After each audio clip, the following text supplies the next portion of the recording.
Hello, everybody. Happy Wednesday. Hope you're all doing well. Behemoth, welcome on in. And congrats on cleaning first. Also, Shadow, welcome on in, and thank you for collecting your daily Void Shard. Yes, praise the sun. Hey, Shadow, have you ever heard of a band called Soul Mass? Like, I'm not sure if they... I think they'd be up your alley. But they are a doom death metal band with Dark Souls themed lyrics. Man, I should post more of them in the Discord.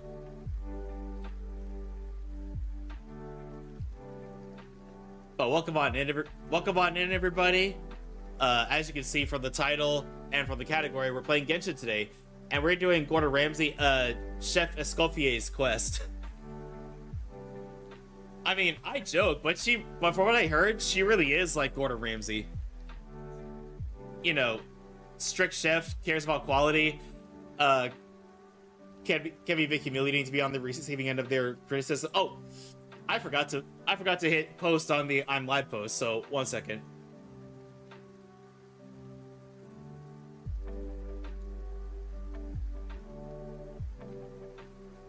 See, that's what I get for not paying attention to my time and getting a little bit too into the song.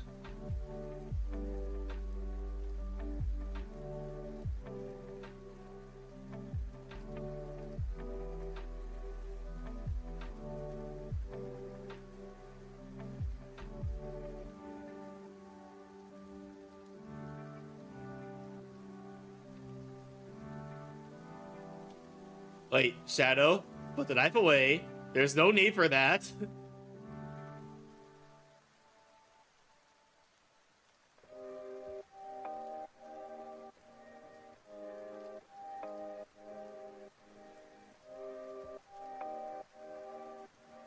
But yeah, how's everybody's week so far? You all doing anything fun? Hey, Behemoth, I'm looking forward to hanging out with you in VR chat on Friday. But yeah, I'm going to be getting a Valve Index pretty soon, and I might get a Quest 3 as well, question mark.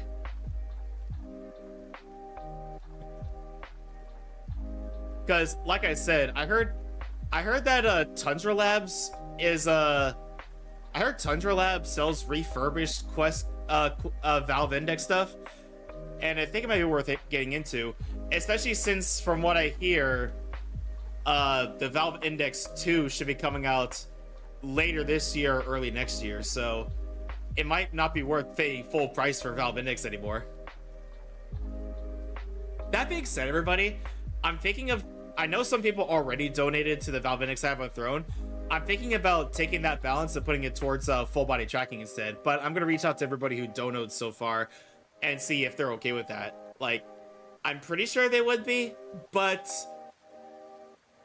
you know, it never hurts to double check.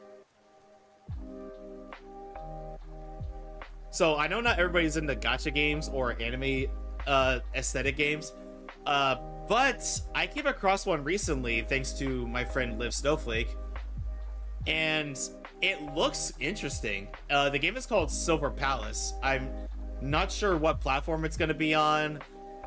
Well, actually, I do know. It's going to be on PC and the two mobiles, you know, iOS and Android. But I have no idea what the game is like. All I know is that it's another open world gacha. I think it is a gacha. I could be wrong, though, so don't quote me on that. And I don't recognize the studio it's by. Like, I'm not sure what other games they have done. But we're going to watch the trailer before we get into Escoffier's quest today. And I must reiterate, everybody, I know there's going to be temptations to compare it to certain games, or this is going to be the insert game here killer. Please don't do that, because I don't like doing that.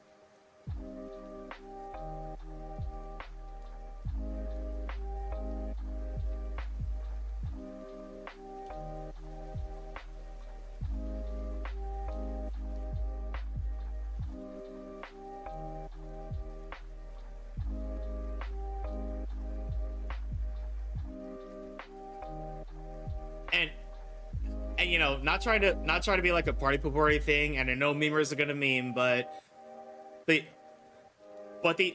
whole oh, this game's gonna be the World of Warcraft killer, or the Destiny killer, or the Overwatch killer, or the Genshin killer. It's really getting old. Let people enjoy what they want to enjoy. That's all I have to say.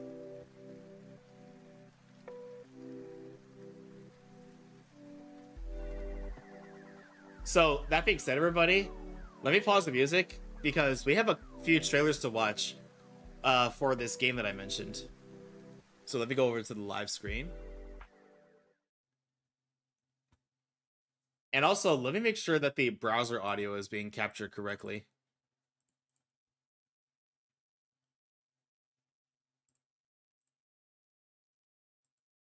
There we go.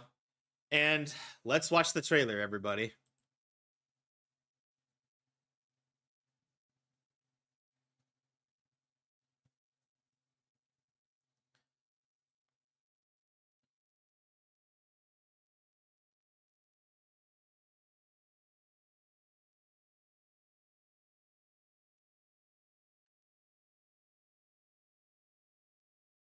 Ooh, I like this.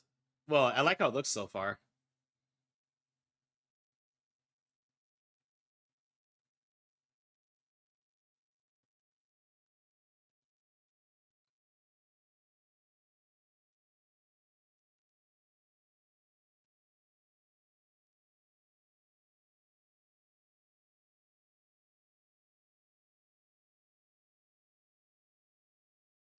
Yo, the animation looks so good.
This looks cool. Also, I've saved the official gameplay showcase. This is with the Chinese voices. Um, so of course everything is gonna sound a little bit different from the trailer. But let's see.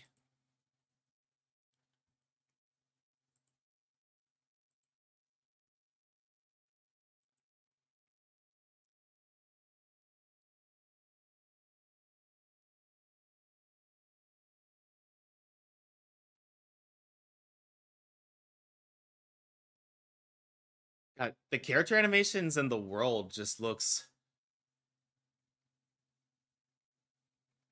It looks really. I'm not sure how else to describe it. It looks really good. It's very detailed. Let's see. Are there subtitles? Because I don't speak. I don't speak. No closed captions. Okay. Sorry, everybody, but we're not going to understand a word of what they're saying unless you speak some dialect of Chinese, I guess.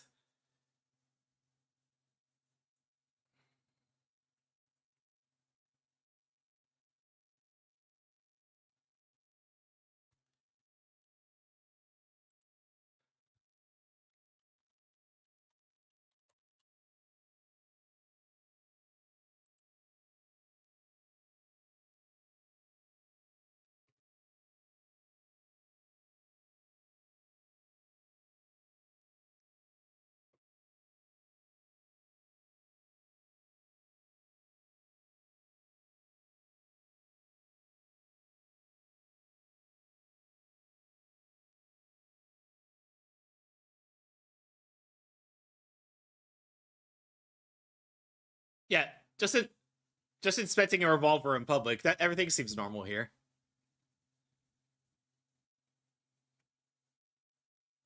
Oh, I like her design. I mean, I like the first character's design too, but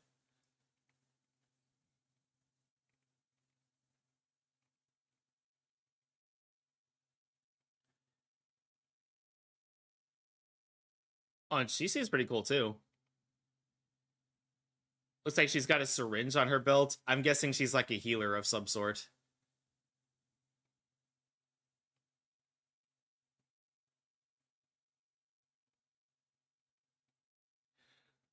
Like the aesthetic, like I'm not sure how you would describe the aesthetic, but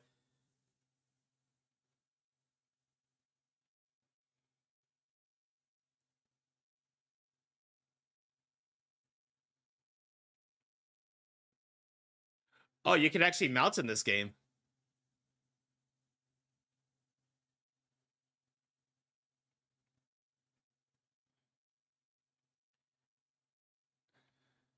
Now the question is it action or is it turn-based?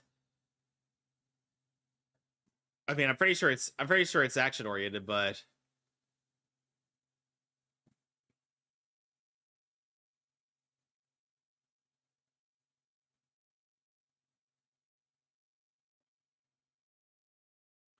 so what's happening here? Is she are you like scanning people to see if they're hostile or not?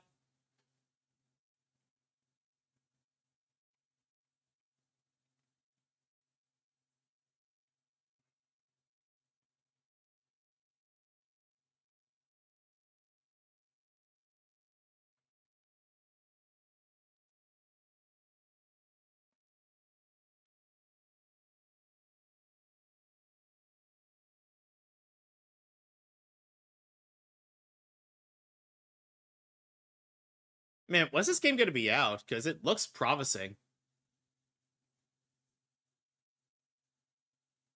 Funny, I was literally watching this vid. Hey Sakia. Welcome on in. How are you?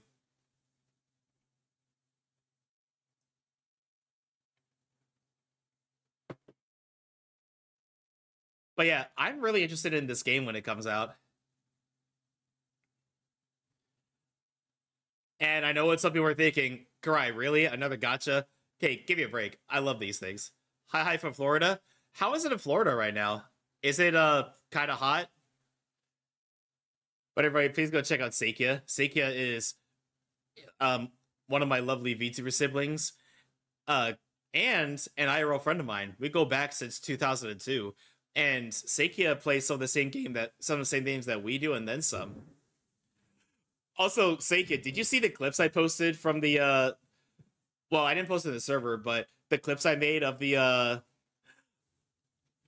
you can pick up the cat.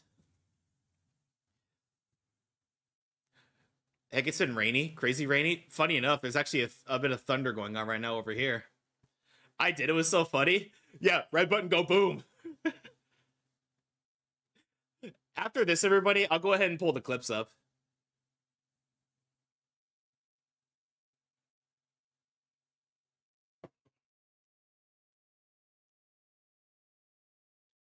Man, I wish I understood Chinese so I could.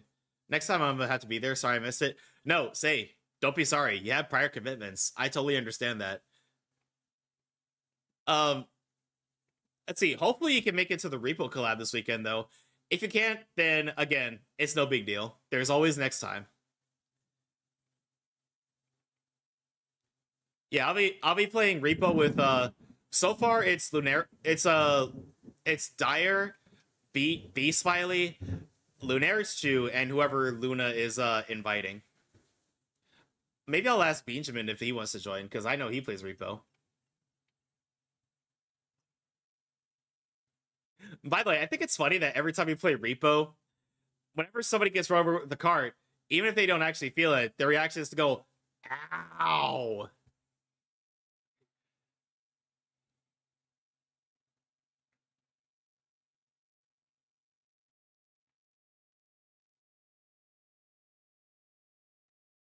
Man, I wish I could read that.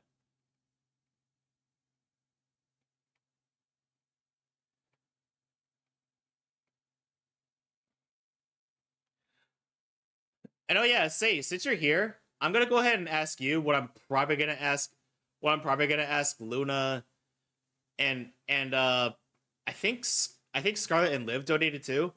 But I discovered that Tundra Labs uh sells refurbished Valve Index headset and track and controllers for relatively cheap. So if it ends up being worthwhile, I think what I might do is I might take the balance that everybody has already donated towards the Valve Index on my throne, and I'll put it towards full body tracking instead. Like, would you be okay with that? Because I think it might be worth getting the Valve Index marked down, because I did hear that a Valve Index 2 will be coming in the near future, like later this year or early next year.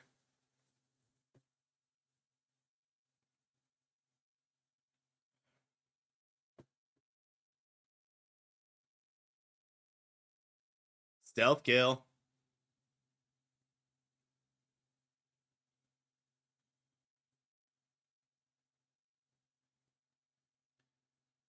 Where are they?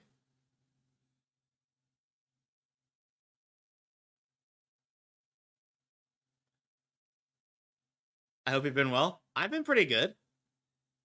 I've been hopping into VR chat more and joining more public lobbies to kind of get out of my shell a little bit more.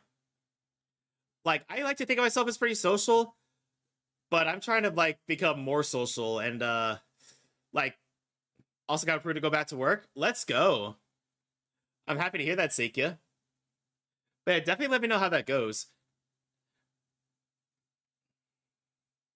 Also, let me know for sure if you're going to be going to Otakon with me or not. Like, I know you probably have to build up some funds first, and also make sure you're back to working condition first.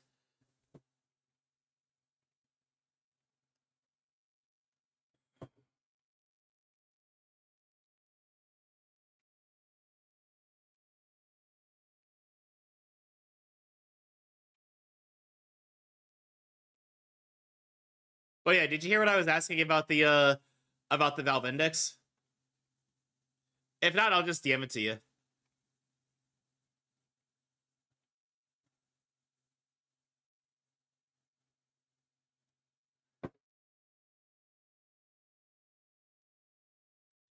And if I taste this, come here.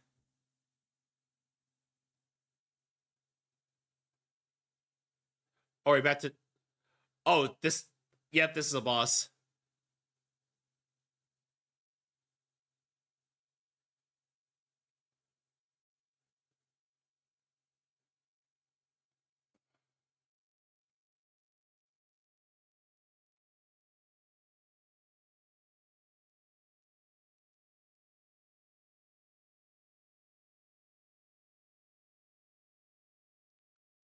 Also, as far as full body tracking goes, what should I go with?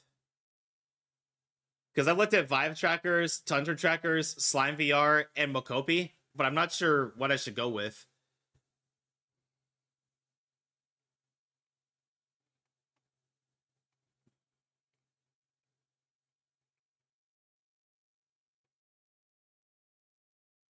Oh, you're using the Vive trackers? Gotcha.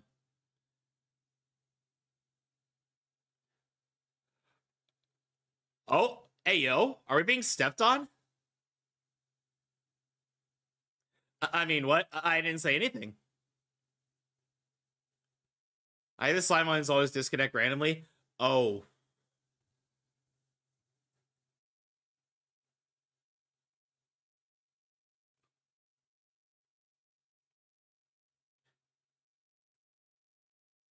but yeah, that looks good. That looks good.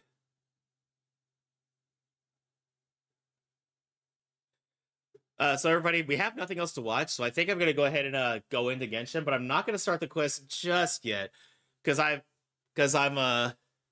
currently gathering some materials.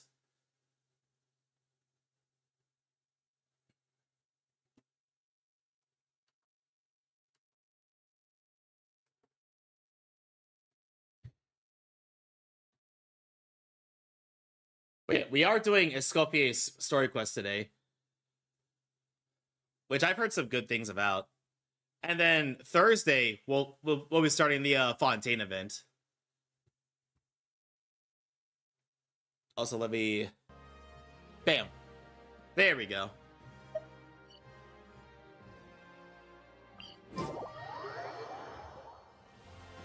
But I figured, since we're still a bit early to the stream, how about we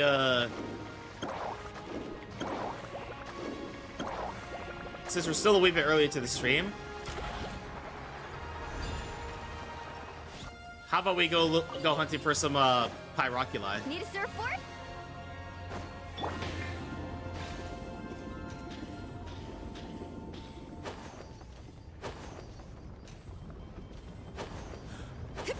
Oh, and I think I might have told you all, but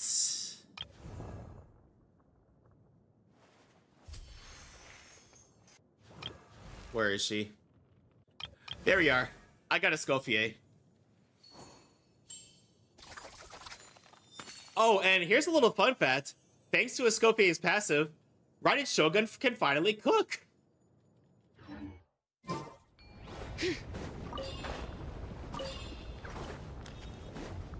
Albeit in a wee bit unconventional way.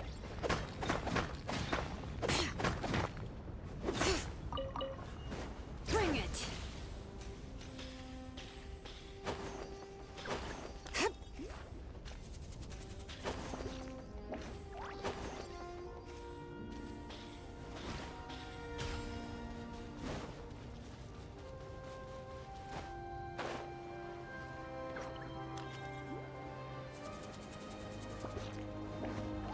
Heck, I haven't played Genshin in a while.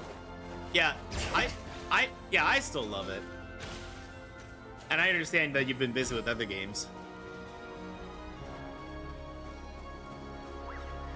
Don't ask me how I juggle five or six gachas while working full time, while being a streamer, while also having time for VR chat parties, because I quite frankly don't know myself. I mean, I guess it's like the old saying goes. If there's something that you really want to do, you'll find time to do it.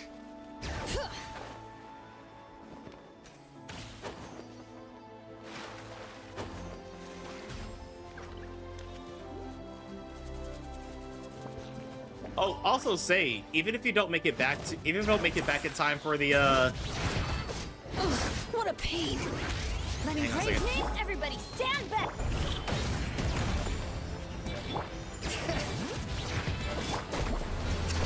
Even if you don't make it back for the Repo collab, I think you could probably make it back, maybe for the weekly VR chat party that I mentioned before. So if you want to, you can join me for that. Absolutely no pressure though, because I know y'all just returned.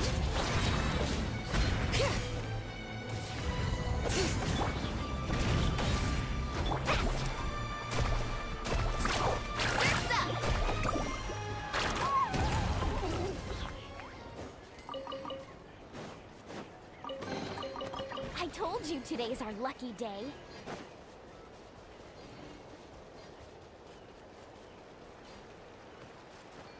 Off we go. Need a surfboard? Oh. And just a fair warning, I am 99% sure I'm gonna end up getting Zoused again.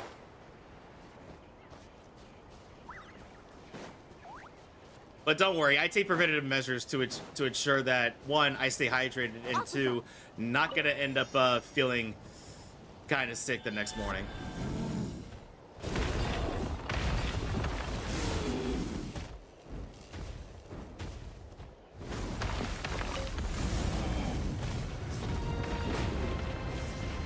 Hey, whoa. What's this now?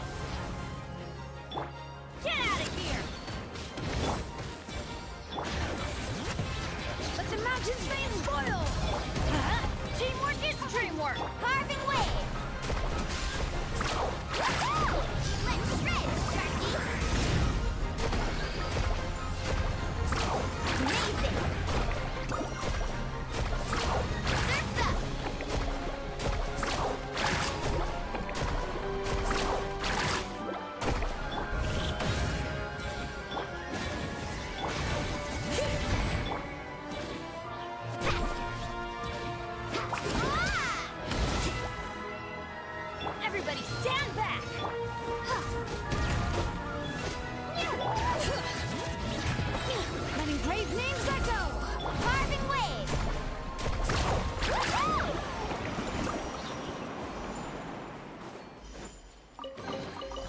Oh no, I dropped it.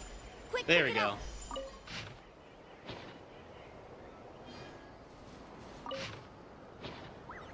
Okay, I guess it's not going anywhere. Need a surfboard? Man, it's really thundering over here. Hi, Pumpkin. How are you?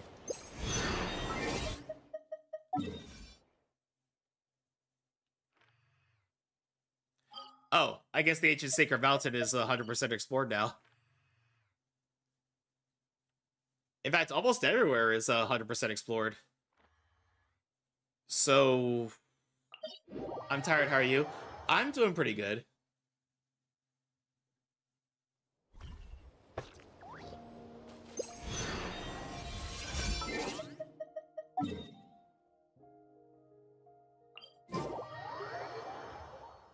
I've come to the realization I don't know what to call you, actually.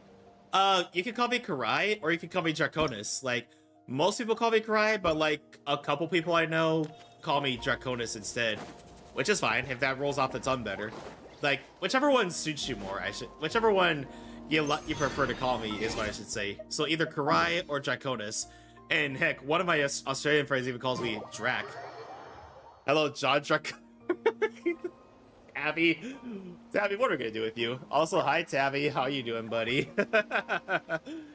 Anyway, everybody, please go check out my good friend Giant Tabby. He is the #1 Tiger Thief superhero VTuber, and he plays live action games, RPGs.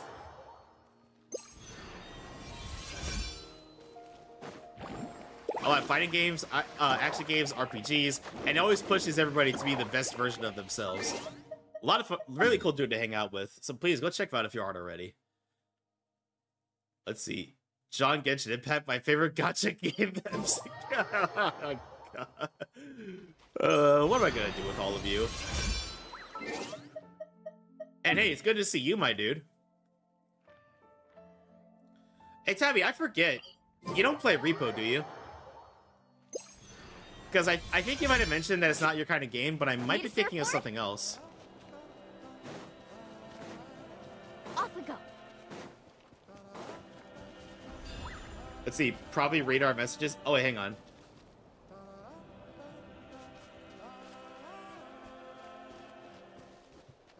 Let's see, I don't play Repo. Okay, never mind then. I was gonna say if you did, you could join our collab on Saturday, but since you don't, never mind.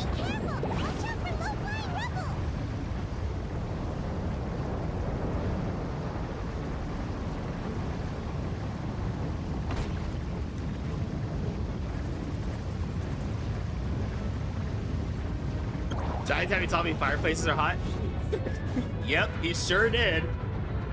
By complete accident, though.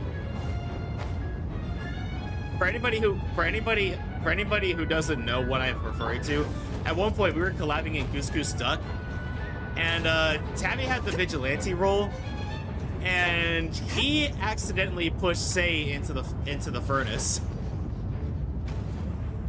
In game, of course.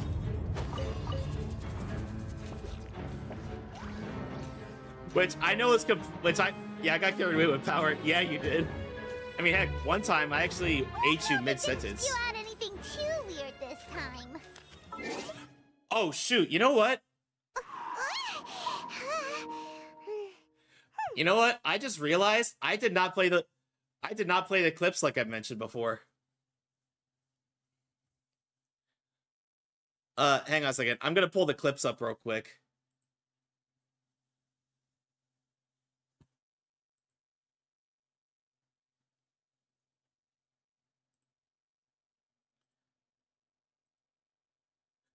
Hang on a second, everybody. I need to pull the clips up that I mentioned. For those who missed the Lockdown Protocol collab, I got a couple clips in of some unfortunate happenings in Lockdown Protocol. And I am going to go back and clip a few more moments, of course.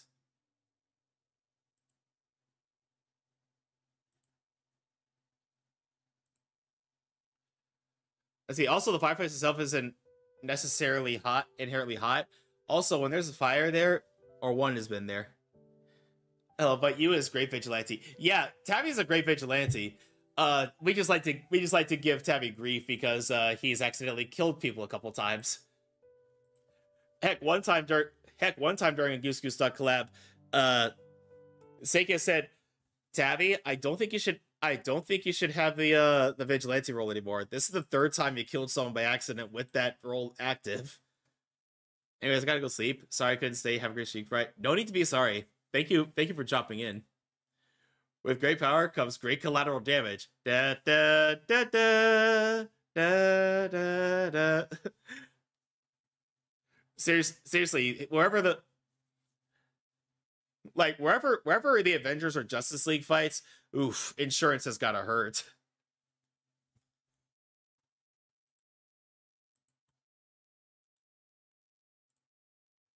Like, imagine Hulk.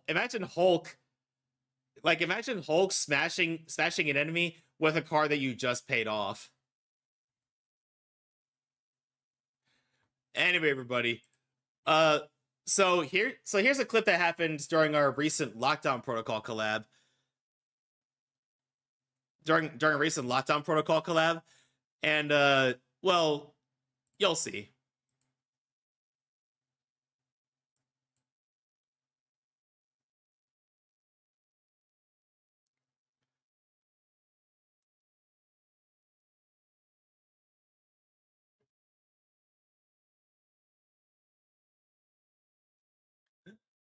Yeah, I just heard a pop, and next thing you know, everyone is dead.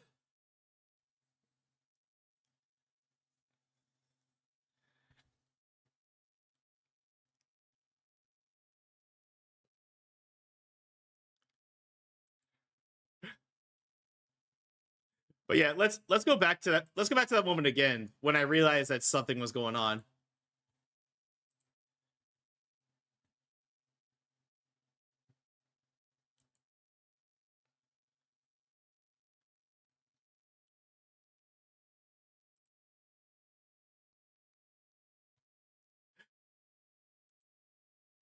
Like, and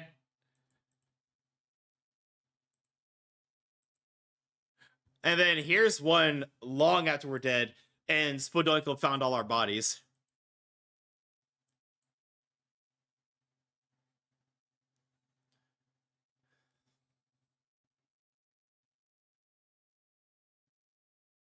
It's like, what'd you fuckers do?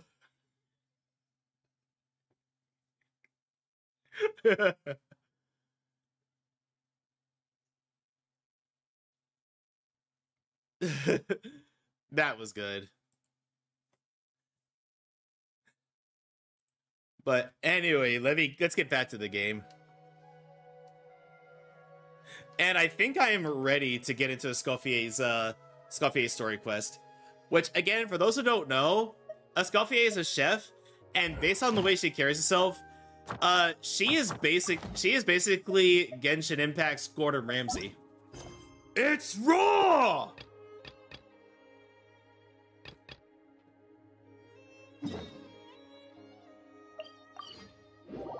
Okay, to Hotel du Bard. Huh? Is that Davia over there? Oh, it's been a while. Let's go say hi. But yeah, now I'm out now, about to go to Food Truck World. Have an amazing stream, big bro. Hey, thank you for again for dropping in, Say. But yeah, we need to play some more we need to hang out at VR chat again when you return. But have a good one. Hey, Navia, what you up to? Shh. Why the secrecy? Get lost, Monica! I don't want to see you back here until you're ready to wake up and start doing things properly!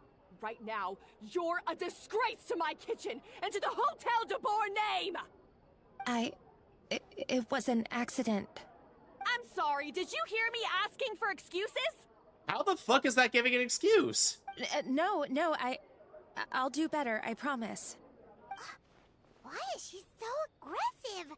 She won't even listen to what the poor girl has to say. Oh, hey, cut her some slack. You gotta at least hear her out. Wait! Huh? Who do you think you are telling me? Wait a sec. Navia? So, you're bringing backup now. Suit yourself! You're still wasting your time! Cover blown? Savannah, is this how you always treat your staff? My staff is right. I'm the one in charge here now. And last time I checked, the Hotel de Boer doesn't take orders from the Spina di Rosula. Of course. How you run your kitchen is none of our business. But when a member of your staff is so overworked he becomes gravely ill, that most definitely is our business. We're going to stand up for him, whether you like it or not. Overworked? I've said it before, and I'll say it again. If Vermont can't handle the job, then tough luck. There are plenty of other capable people I can hire instead.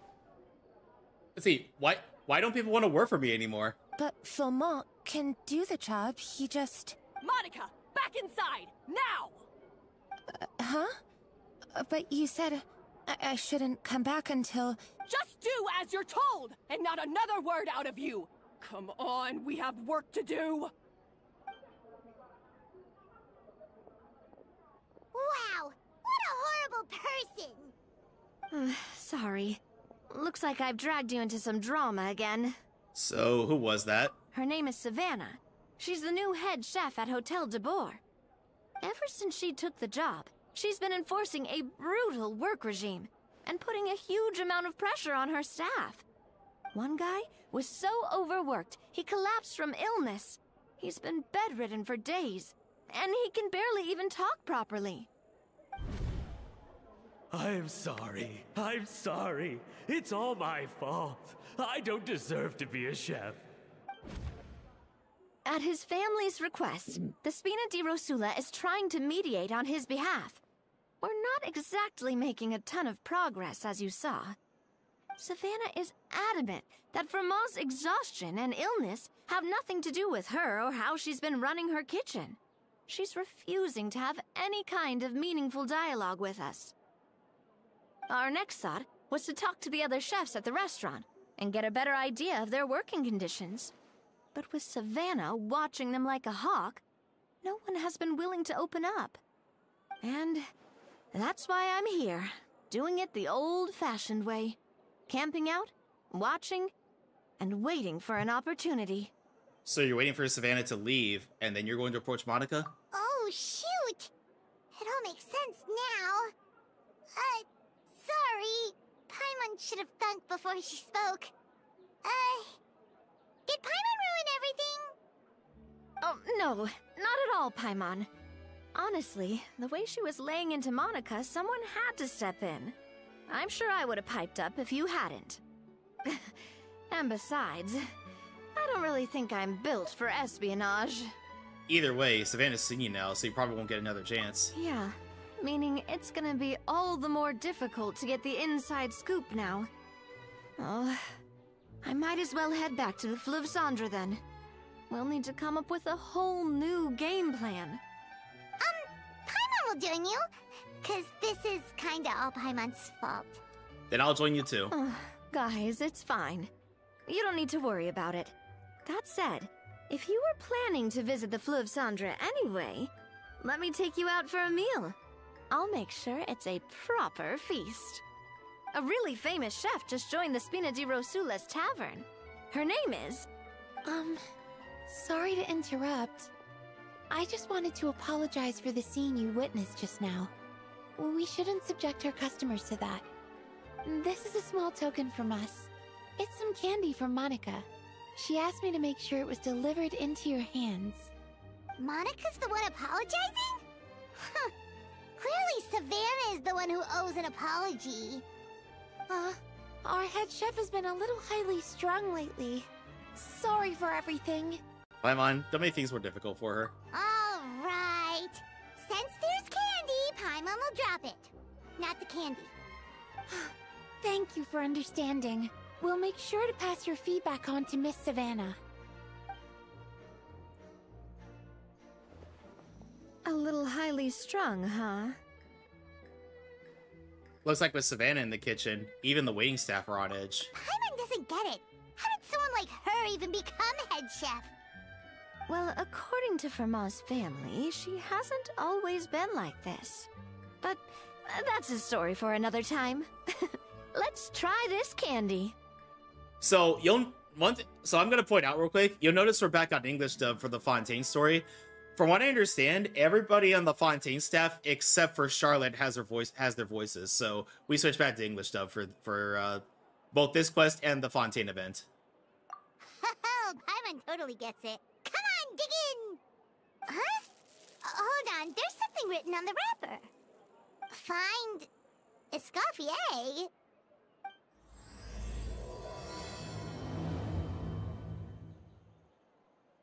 Escoffier? Could this mean... Huh? You know that name, Navia? Yeah. Let's stick to the plan and go back to the Fleuve Cendre for now. That's where we'll find Escoffier anyway. Also, let me change parties real quick. But as you can see, I've already put Escoffier onto my freeze team. Hi, Asuna. Welcome on in. How are you?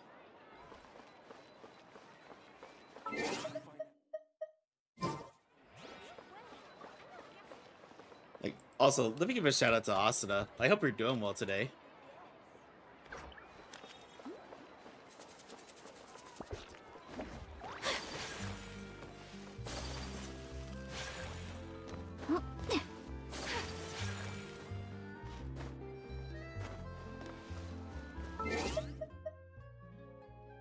I'm good. I made some Cajun chicken pasta for dinner tonight. I'm posting a pic as we speak.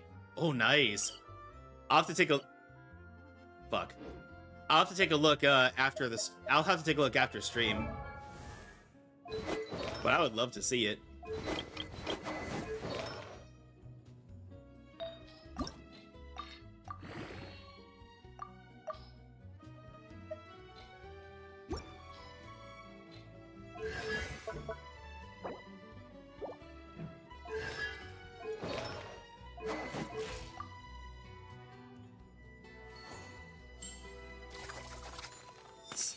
I totally forgot what I was gonna do. Oh, now I remember what I was doing.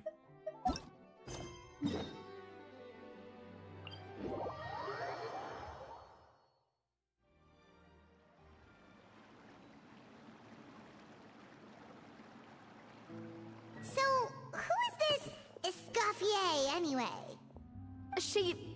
Well, for starters, she used to be the head chef at the Hotel de Bourg, before Savannah. She recreated the legendary Gâteau de Bourg and restored the restaurant back to its former glory. Safe to say, she's the most renowned head chef in the Hotel de Bourg's history, after the culinary genius Modeste himself. Gâteau de Bourg? That's the super exclusive cake that they only sell a few slices a day, right? Wow. Why the heck would she let Savannah take her place? Wait, hang on a second. We're dealing with a unreasonable head chef. I think we're in a Fontaine edition of Kitchen Nightmares, everybody. Well, apparently, the Hotel de Bourg was reported for a safety incident. Someone claims that the kitchen was adding an illegal substance to their menu. But none of the chefs had any idea how it could have gotten into the food. In the end, Escoffier decided that as head chef, she should take responsibility. And she was sent to the Fortress of Meripede. The Fortress of Meripede? Oh, don't be so dramatic. It was probably just a formality. Well, you're right. The quantity of the substance they found was fairly minimal. Even the guards believed the whole thing was probably just an accident. Escoffier didn't have to stay in the fortress for long, but still, by the time she returned, the role of head chef had already passed to Savannah. So that's what happened. Paimon still thinks it's really unfair. Even though Escoffier is no longer head chef at the hotel, she's still well respected by the staff.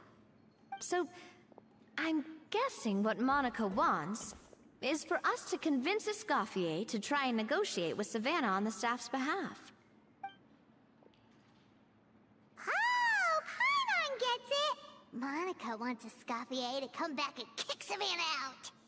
I'm guessing that's gonna be way easier said than done. It's simple. If the new head chef is stressing everyone out, then the solution is just get the old one back. Well, about that. You thought cream of mushroom soup was ready to serve after 3.5 minutes on the stove. You'd have had more sense serving hot water with ice cubes. At least then you wouldn't have wasted all this perfectly good cream and mushroom. What do you say, Hilaire? I'm sorry, Cream. I'm sorry, Mushroom. As you can see, Escoffier is that kind of chef as well. How has the hotel board made it this far? You have to leave it on the heat for long enough to allow those flavors the chance to come out. Don't be fooled by the aroma when the water first starts to boil. Got it? Yes, Chef. Then go back and do it again. The customers are still waiting. Remember where you went wrong and don't repeat the same mistake twice. Yes, Chef.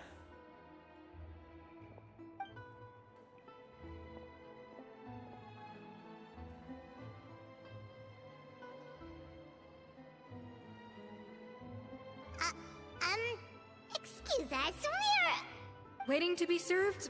Sorry, we're pretty busy. I'm afraid you have to join the line. Oh, no, we're not here to eat.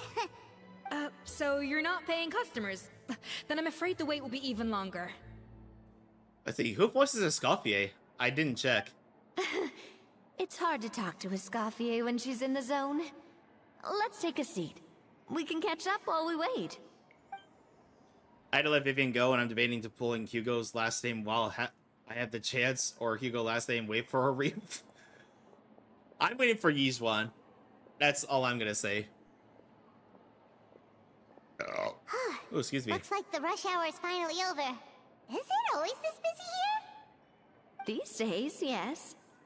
I'd say business has tripled since Escoffier joined as temporary head chef.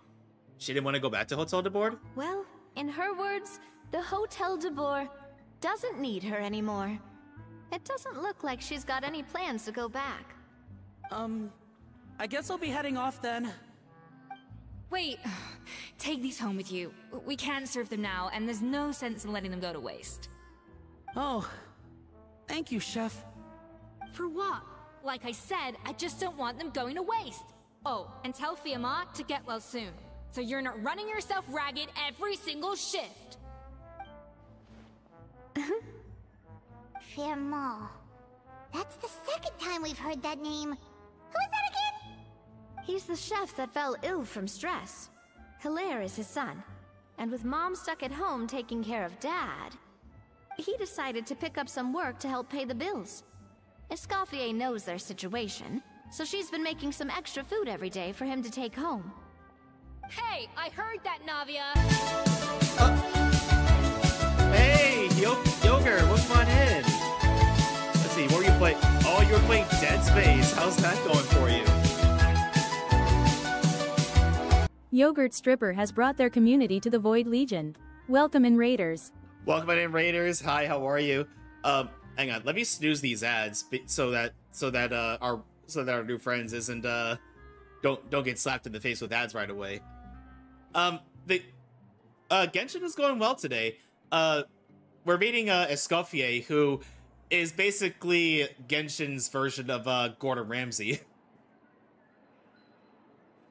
you know, chef, kind of harsh, but when she needs to be. But yeah, how did Dead Space go? Man, I need to play Dead Space. Like, I have the game on PS3, but I haven't gotten around to playing it yet. But welcome on in. If anybody came in with Yogurt Stripper's raid and does not know who I am, my name is Kurai, and I am the Emperor of the Void and Jailer of the Multiverse. And I'm a Void Dragon variety streamer who loves heavy metal, video games, anime, and cosplay. I mostly play JRPGs, gacha games, and Souls-likes, but I play just about anything. Well, today we're playing Genshin, and we're doing Chef Escoffier's story quest. As for the Animal 4-star, if he doesn't come home on the current banner and decides to jump scare me on future polls, I'm a spank. Hey, careful, he might like that. I'm learning how to shoot aliens. Yeah, I think it's interesting that you're not necessarily armed with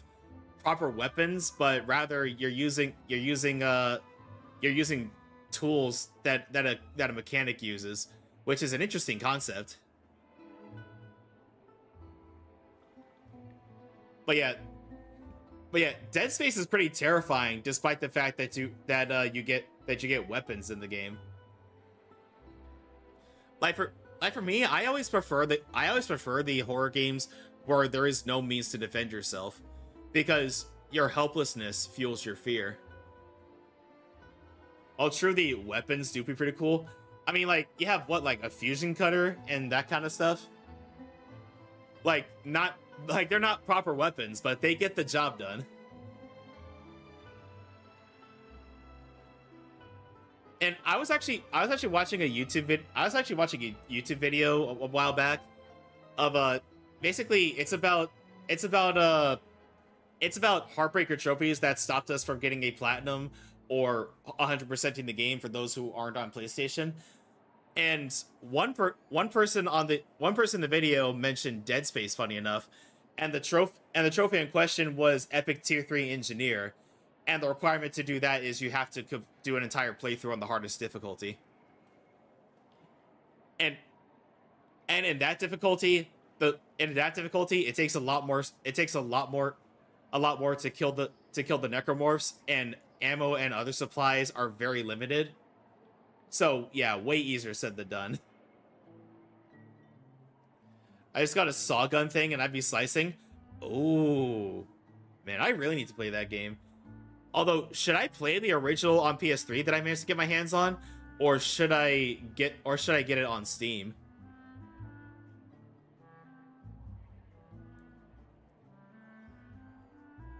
Oh, and Yogurt, if you do need to step away and stretch and get some food, do your post-stream care. I totally understand. I appreciate you being here, but your health and self-care goes first and foremost. But if you want to stay in chat, then I would love to chat with you. Let's see, Lily gifted it to me, so now I'm playing. Oh, I gotcha. But yeah, are you enjoying it so far? I guess that's what I should be asking. Also, everybody, I need to step away real quick because we have an ad break coming up.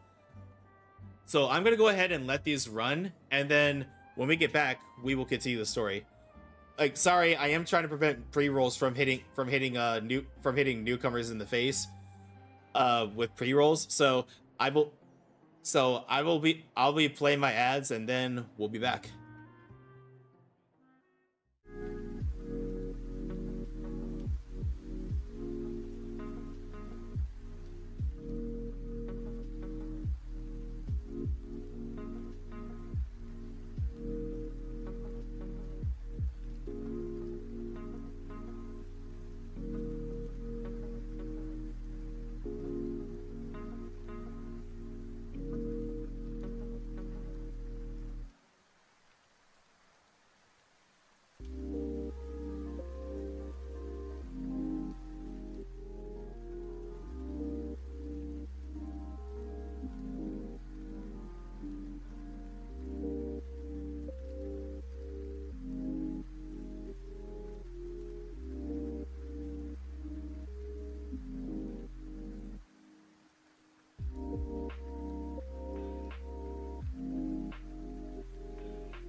Alright, welcome back everybody.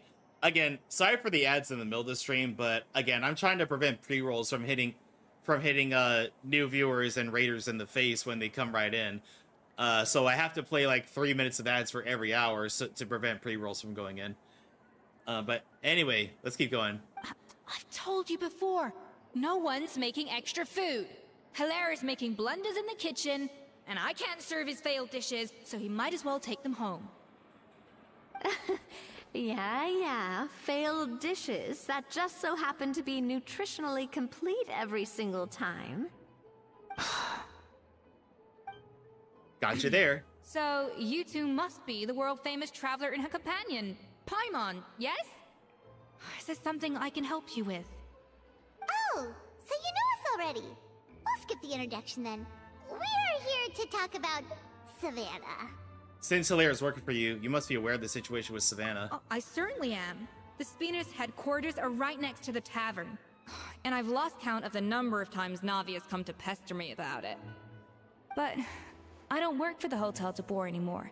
And being ex-head chef doesn't give me the right to interfere with that business. Besides, I'm the one who persuaded Savannah to take the job in the first place. What? Well, she was a much gentler person back then. A little timid, even. She wasn't at all confident that she was the right fit for the role. Well, I can definitely tell you she's definitely not the right fit for the role. That's hard to believe. Are we definitely talking about the same Savannah here? Honestly, I do wonder if she's just emulating me. I mean, I'm not the most pleasant head chef to be around either. At least she's self-aware. Anyway, suffice to say that given the history between us, it'll be tricky for me to tell her she's doing her job wrong without coming across like a huge hypocrite. Fiamar and the others probably think that Savannah gets it all from me. I wouldn't be so sure about that, Escoffier. Look at this note we got from Monica. You give Monica's candy wrapper to Escoffier. She mentioned me. Whatever shortcomings you feel you have, it looks like Monica still trusts you. As for the others, well, how can you know what they think unless you ask them? Monica. Plus, it's not like we're asking you to storm in there and raise hell. We're only in the initial phase of our investigation. All we're trying to do is get the other chefs to open up to us. Oh, Monica. Oh, Monica! Escoffier? I can't believe her! Powdered sugar is supposed to be applied sparingly. Look at all that on the wrapper. It's thicker than the sole of my shoe. That's not where at all I thought that was going. Unbelievable! I won't stand for this. She has to learn. Come on, we're going. Wait, so now she's, Well, whatever the reason you came up with, at least she's convinced herself to go have a conversation. Let's go catch up to her. We don't want to keep her waiting. Yes, chef. Wait a second, wait, Escoffier's the chef, never mind.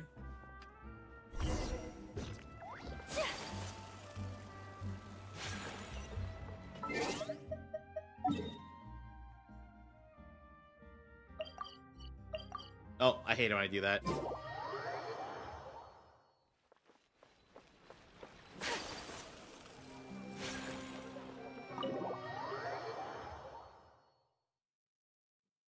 Also, it is thundering like crazy right now. She looks like... I'm sorry. I'm so sorry.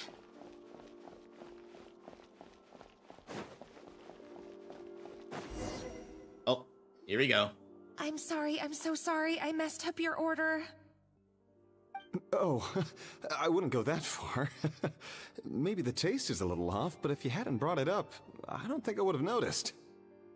But, please, you have to forgive me or Chef is gonna... Okay, I know. I'll kneel before you. What the heck? Get up, Monica! Can't you see that you're just making your customer feel more awkward? Escoffier? If you want forgiveness, then do what any self-respecting chef would do. Make the dish again. And this time, get it right. You cannot go begging your customers to feel sorry for you. Savannah said that I'm not allowed the kitchen until I've corrected my mistake. But if I can't go back into the kitchen, I can't do the dish over. That's some backwards logic. How can you fix your mistake without being allowed to cook? If this is what Fermat had to put up with, then no wonder he had a breakdown. We apologize for interrupting your meal, sir. It's fine. With my layman's palate, it's not like I can tell the difference anyway. I was actually quite enjoying my meal until she appeared out of nowhere and started apologizing. Gave me a bit of a fright, to be honest. Oh, well, it's because Chef Savannah tasted a bit of the leftover soup from my pot and then threw me out of the kitchen. Gosh, that's pretty strict. Has she always been that way? I don't recall things being like this when Escoffier was head chef here. I gotta say, you're all looking a little worse for wear these days. I mean, Escoffier was strict too, but I think the difference is that her criticism was more constructive, so you knew what you did wrong and how to improve, and we all knew that it came from a good place. Chef Escoffier was hard on us because she truly wanted us to reach her level. But these days, whenever we make a mistake, we just get told to wake up, get your head in the game, or just do it again. And it's only gotten worse since word got out that Chef Escoffier had started working again in the Fleuve Cendre. Monica, you don't need to call me chef. I'm not the boss here anymore. Yeah, but through no fault of your own. What happened back then, that wasn't on you, and all of us know that. That banquet was a huge event, and so many staff were involved every step of the way. With so many moving parts, there's no way of knowing how that Lumiline ended up in the food we served. Lumiline? What's that? A new drug from the Fontaine Research Institute, produced from an extract of the Lumitoile. Apparently it sharpens the senses, so they used it to treat people with impaired responses to stimuli. Oh, yeah, I've heard about that. They found out you can use it as a flavor enhancer since it stimulates the taste buds. Makes things pretty addictive. So it's MSG. They also found that overuse can have mood-altering effects, and even lead to nerve damage. So it quickly ended up on the guards' list of controlled substances. Unfortunately, however, some food products containing the additive had already made it to the market by the time the guards banned it from the restaurant industry. Everyone knows that in all likelihood, someone probably just purchased a batch of contaminated ingredients by mistake. But you took all the blame. We all know why. You just didn't want to see this turn into a place where tensions are constantly running high. Because everyone's suspicious of each other all the time. And now look at you. A fry chef in the Fleuve Cendre. What are you trying to say? Sure, the Spina's Tavern is no Hotel de Boer, but come on. It's not that bad, is it? Oh, the Fleuve Cendre, you say? Great. That's where I'm dining from now on. Monica, I'm very happy with my current job. And there's no changing the past. We just have to let bygones be bygones. Besides, at the end of the day, I was the head chef, regardless of whose mistake it was. Ultimately, the responsibility lay with me. If only Savannah was half the boss you were. I'm sorry? Do you have a problem with my conduct as head chef? That's putting it lightly. No, chef. So, you do remember who's boss? Escoffier? I thought you'd left this place for good. What are you doing back here? What happened to you, Savannah? Why are you acting like this? When I turned this place over to you, You made me the head chef and gave up your right to tell me how to do my job. You're not the boss here anymore, so stop acting like you own the place. Whoa. Sounds like someone has a chip on her shoulder. Maybe we should give them some space. Oh, Savannah! My God, have you grown a temper since I last saw you? Have you put even half the amount of energy into improving your cooking skills, or are you still using the Pluie Lotus as an off-brand marcotte, thinking no one can tell the difference? That's none of your business! What happened to not storming in and raising hell? Shh, Paimon. Ho ho! I was not expecting to see something this spicy as soon as Escoffier returned. Huh? Fanasium? Aye, miladies. Might I make a humble suggestion?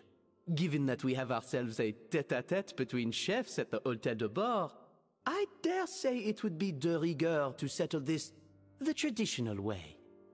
The traditional way? That can only mean one thing.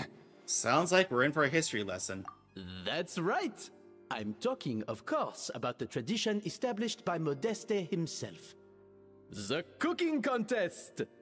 According to legend, the founders of Hôtel de Bord, Modeste and Savelli, used this method to resolve all of their disputes. Everything from petty arguments over next week's menu to disagreements over the strategic direction of the restaurant. The cooking contest would decide who had the final say. Huh. Sounds like they had a lot of free time on their hands. Ah, well, it might sound that way to us. But in fact, the cooking contest played an enormous role in motivating chefs really thundering to hone their outside. skills, reaching new heights of excellence in the culinary arts. And indeed, the reintroduction of this institution in recent years has surely been instrumental in transforming the Hôtel de Bord into the top-ranking restaurant in Fontaine. Reintroduction? Someone brought it back? Who? What say you, Escoffier? Surely you of all people won't back down from this challenge. It was you who put the rule in place, after all. Thought so. There's your answer, Paimon. Sure, I reinstated it, but I'm not a chef at Hôtel de Bord anymore. Isn't this bending the rules a little? I see no issue as long as both sides agree to the terms. We could simply treat it as an exhibition of sorts. Savannah, any objections? Exhibition. Huh. No. If we're going to battle it out, let's put it all on the line. If I lose, it's up to you what happens to me. I don't want anything to happen to you. But if you lose, you hand over the Codex de Bord to me. What? The Codex de Bord? What is that? Only the legendary handbook written by the original head chef Modeste. It contains all his secret recipes, including Gâteau de Bord. It's the greatest treasure in Fontaine's culinary world, and only the present and former head chefs of the Hôtel de Bord have the right to read it. Present and former? Wait, but that already includes Savannah, though. What do you want that old thing for? You have your own copy, don't you? Don't take me for a fool. You know perfectly well what I mean. I want your copy, the original version, the one you took with you when you left us. I'm sorry, I must be missing something. You know, there's no difference between the original and the copy, right? They contain the exact same recipes. Stop trying to change the topic. What's wrong, Escoffier? Scared you're gonna lose to me? Or are you scared of me getting my hands on the original codex? Savannah, you may remember that we gave her the original as a parting gift, to thank Escoffier for her years of service. Asking for it back feels a little, Oh, I'm sure it won't be an issue, as long as both sides agree to the terms. Those were your words, weren't they? Sorry, everybody. I'm posting something to Discord real quick because I realized I forgot something.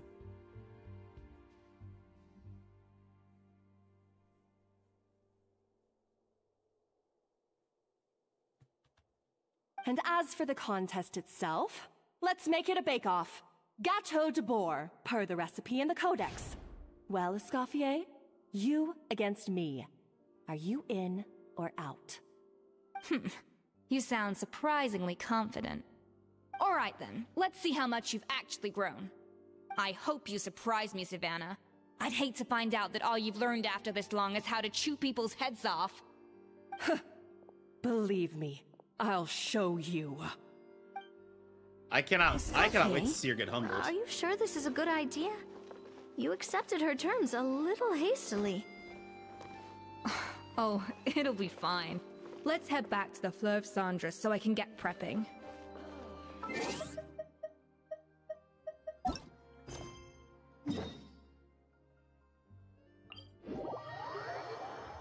But yeah, I hope to see Savannah get humbled.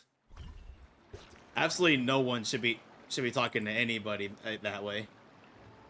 Hey, J10, welcome on in. And Zen, welcome on in, buddy. A blade embraces its duty, as a jeweler cherishes their Let's gems. see, hang on, let me give a shout out to J10. Everybody, J10 is a member of the Purgatory stream team. And an excellent streamer. And also let me give Zen a shout out. But yeah, how are the two of you? Oh, you're playing Zenless? Are you pulling for Hugo or are you waiting for somebody else?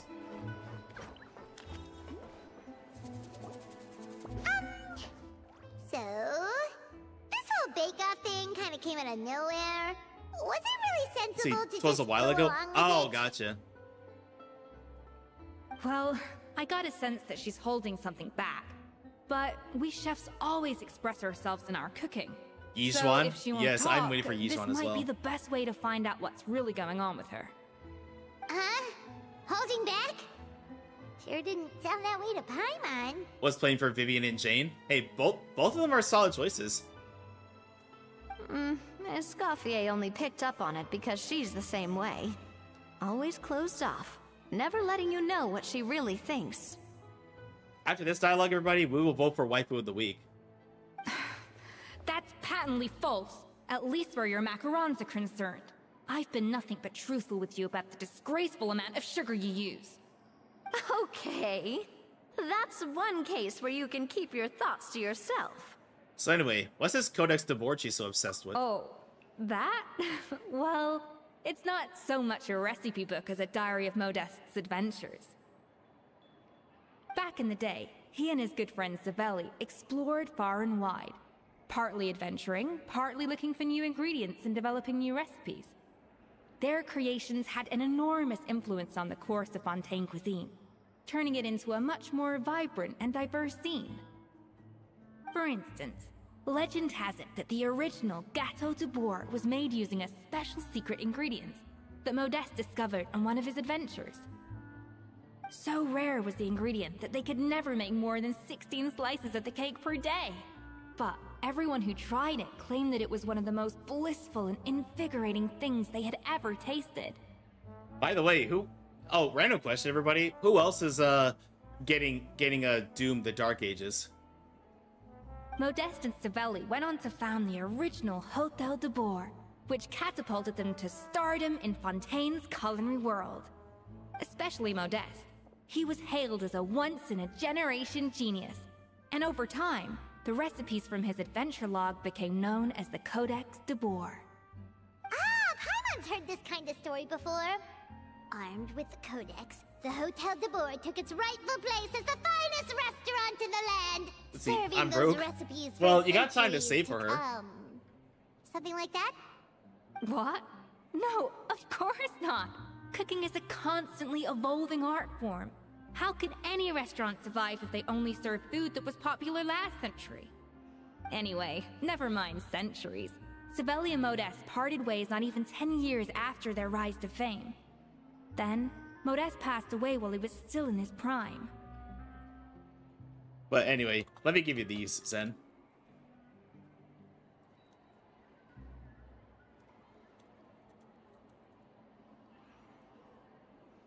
And that was it. The end of the Hotel de Bourg's heyday. It fell into decline, and for most of its history, it was just a nondescript place with a couple of cheap tables. It's only in recent decades that it started recovering. It's this, right? Even then, it still took numerous relocations and changes of management before we finally ended up with Vanigem and the restaurant we have today. Oh! So the Codex really isn't all that, then. Paimon figured it was like one of those mystical books they have in Liyue's martial arts novels, where the main character learns all their secret powers from. Yes, well, that's fiction, and this is reality. You can't meet the tastes of modern diners by following some ancient recipes from a dusty old book. Case in point. Even the Gâteau de Bourg they sell now is actually Escoffier's reimagination. Wait, really? Why though? Didn't that recipe make it into the codex? It did, but like I said, it's the dusty old book now, and the records aren't as legible as they once were. Not to mention that there's no way of finding the secret ingredient Modest wrote about. So, reimagination is right. Oh, you're getting Doom the Dark Ages then? I consulted some historical records and took what I could from the codex. But ultimately, the Gâteau de Bourg of today is my own recipe. As for why we gave it the same name and kept the tradition of only selling 16 slices a day, well, you've got Venegem's business sense to thank for that. Oh. Huh. Well, that kind of takes all the mystique out of it. Sorry. Hey now, it might not be the original Gâteau de Bourg, but it's still the most delicious cake in Fontaine today. And who knows? Maybe Escoffier's version is more suited to your palate. Up a pre-order. Oh, let's go. Is that the kind of arcade stick that you use for like fighting games and such? Just think, if the original truly was the perfect cake you're imagining it to be, there's no way the recipe would have been lost to history, right? Not to mention that the Hotel de Bourg never would have fallen into a slump.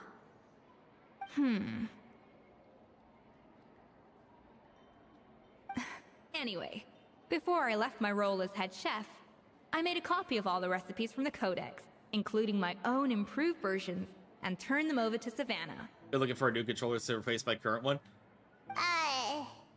So why is she so interested in the original copy? Could it be a symbolic thing? Like, whoever holds the original Codex de Bourg is the true head chef? Well, it was clearly precious enough to give to Escoffier as a parting gift. Meanwhile, Savannah only got a copy. Maybe from her point of view, it's like management doesn't truly see her as being worthy of the role. And well, based on her behavior, I'd say she's right. You think so? The only thing is, it was her suggestion to gift me the original in the first place. Well, a joint decision by her and Venegem. But still. Oh, that complicates things a bit. What? Huh. Guess she's had a major change of heart since she became head chef. Yeesh. Who knows? We could speculate forever. Better to just let our gâteau do the talking. What does that mean exactly? It means vesting her in this bake-off, and then getting her to explain herself, even if I have to beat it out of her with a spatula.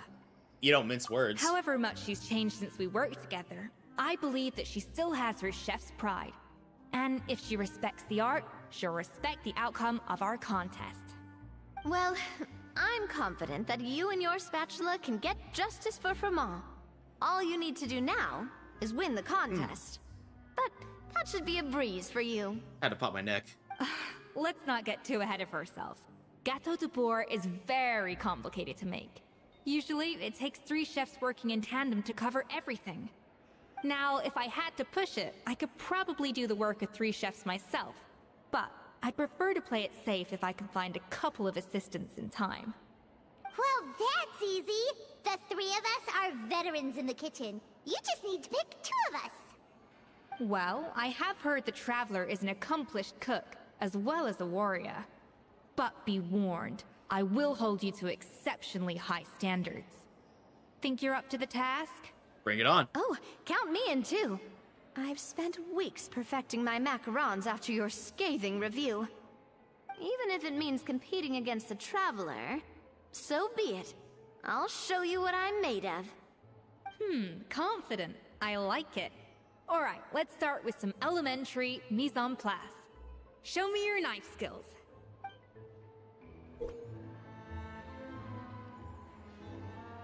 I've always called it chopping stuff up, not mise en place.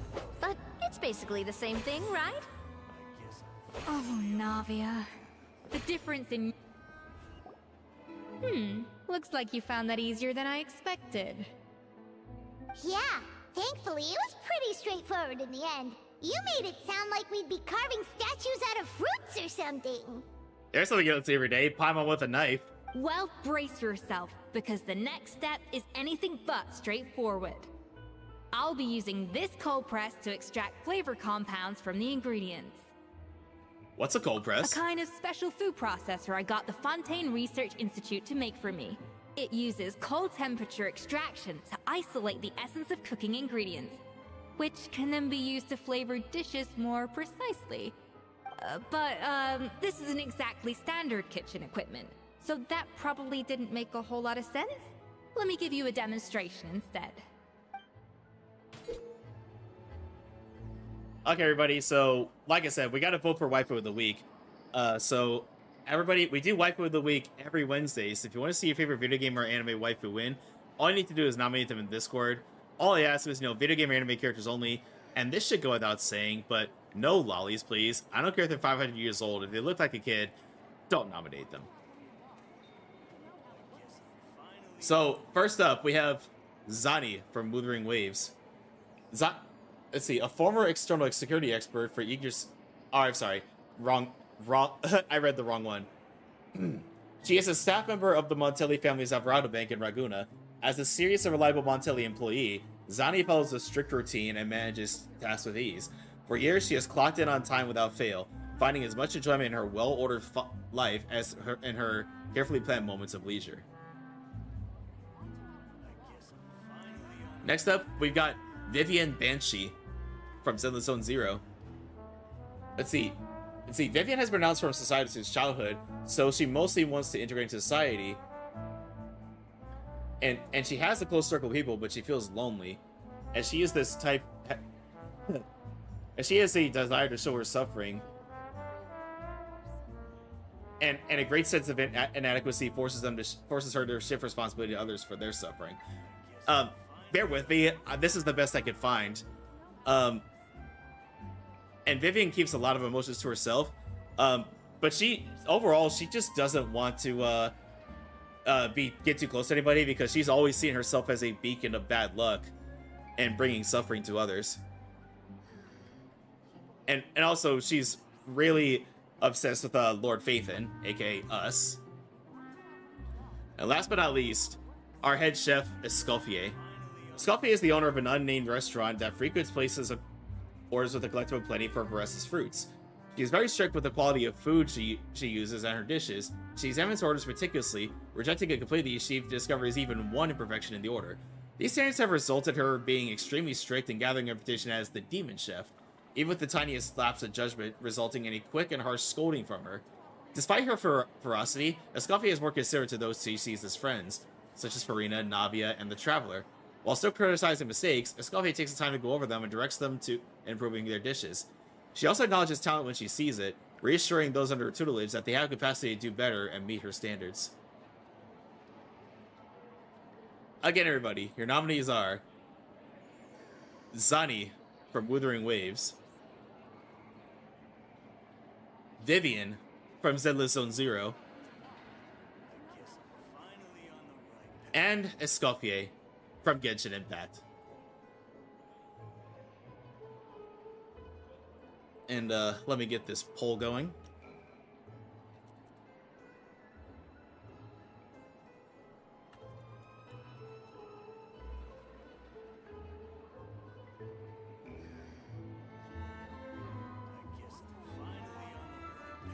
Also, Chekona comes out next week in Wuthering Waves. I've got like 60, almost 70 polls saved for her, so I am ready for her. And I'm guaranteed, so I'm gonna get her either way.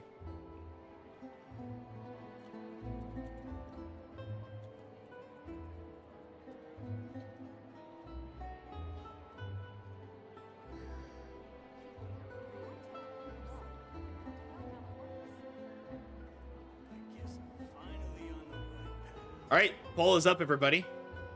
So make sure to get your votes in. Custom-made equipment from the Fontaine Research Institute, huh? That's some pretty high-tech food prep. Carmen's never used anything this weird before. Cool. Not weird. Cool, not weird. Very convincing. Done. These are the flavor compounds extracted from our ingredients. I processed all the fruit you chopped up earlier. Wow! Even the smell is so much more concentrated. What next? Do we add all this stuff in? Absolutely not! Throwing everything in at once will ruin the balance of flavors. We have to go slowly and carefully to calibrate the exact flavor we want. I'll demonstrate again. Now, watch closely.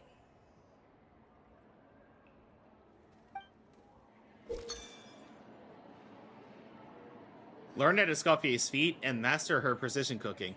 The flavorings you got from her multifunctional food processor can adjust the flavor profile of the dish. Strike a balance between free flavors and flow flavors to adjust said flavor profile and make a delicious dish. Slowly and carefully.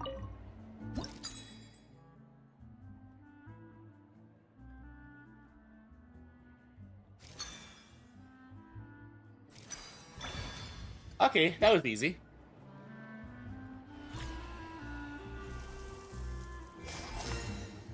Flavor balancing complete. And voila! Now it's your turn. With Escoffier's guidance, everyone completes the flavor processing. Not terrible. Considering this was everyone's first time blending flavor extracts, it could have been worse. I'll take that as a compliment. But the Traveler's work was surprisingly good. Are you sure you've never done this before? You got almost perfect results on your first try. All thanks to my excellent teacher. That goes without saying. Still, credit where credit's due. You did well. Alright, now for the part I've been looking forward to. I want each of you to cook something from the Hotel du Bois' current menu. I'll judge your submissions and give you a final score. Final score? That's right.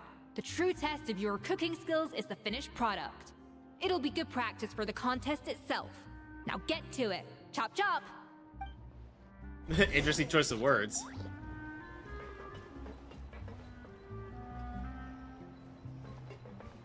How's it going? Have you...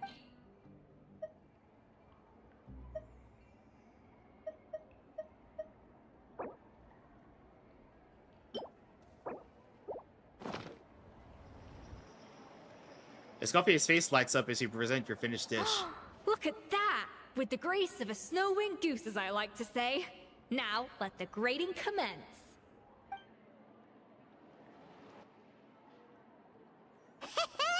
Pretty good, right? Not to brag or anything, but Paimon's a bit of a connoisseur when it comes to la food. I think she's about to get humbled. What do you guys think? 6 points. What? Oh, well, fair enough. Paimon doesn't cook all that often, so as long as it's a pass. That's 6 out of 100. Ooh, ouch. You say you're a connoisseur, but it's quite clear from this dish that you have far more experience consuming food than creating it. By that logic, I suppose you think listening to Lady Farina on repeat every day would make you an opera singer. Aww.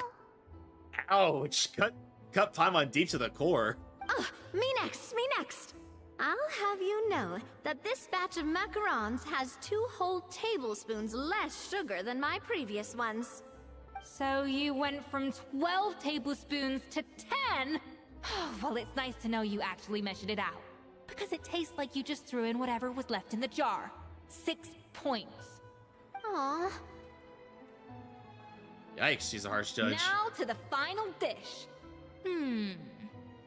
So, what do you think? This is our last hope. 8 points. Darn, that's barely higher than what we got. Not exactly. The color is spot on. Beautiful aroma. Excellent presentation. I have to give this one 8 points out of 10. Maybe even 9 points. Oh. How did you pull that off? It's all that practice from cooking for you, Paimon. Don't get me wrong. There's room for improvement. But still, this is clearly the work of an accomplished chef. I can tell that you've put many hours of work into honing your skills in the kitchen. I can really taste the grace of the snow-winged goose in this dish. The traveler's journey, with all its trials, tribulations, and setbacks. Not to mention the frustrations of having a picky eater for a partner. Hey, you mean did you taste that? Well, it looks like I lost fair and square. I guess you'll be taking the Traveler as one of your assistants then? But if it takes 3 chefs, that still leaves 1 slot remaining. Maybe Paimon and Navia should keep practicing and see how it goes? Chef Escoffier. Oh, it's Hilaire. What brings you here? I heard the news about the cooking contest. You're doing Gâteau de Bois, right? I was just wondering if you needed any help. Huh. And you think you're up to the task, do you? Oh, no, I know I'm not there yet. It's actually my dad who wanted to help. Are you sure? You look like you're still feeling sick. Firma, last I heard, you could barely get out of bed. Chef Escoffier, Navia, Traveler, thank you all so much for everything you're doing for me and my family. I've had enough of sitting around at home while you run yourselves ragged. If you let me, I'd like to help you win this cooking contest. Are you sure you're up to the task, Firmon? Yeah, I was gonna say the same thing. Don't you worry. I'll be fine. I'm feeling much better now. I'm sorry. I know I've been rather useless these past few days, but not anymore. The fact is, I'm a fine chef, despite recent events. I've proven myself in the Hotel de Bois kitchen, so if anyone's qualified to work under Chef Escoffier, it's me. I think. I hope so. Firma, have you even set foot in a kitchen since leaving Hotel de Bois? I have not, but I'm fully rested now. I know I can handle it. I'll prove it. Let me whip something up for you right now. Oh yeah, Zen, do you have a picture of the controller you're looking at?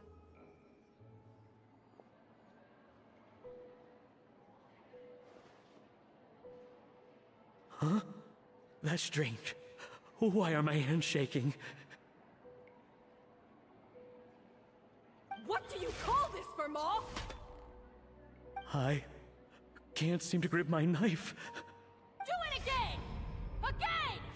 Again! I... Hopeless. Get out of my kitchen yesterday.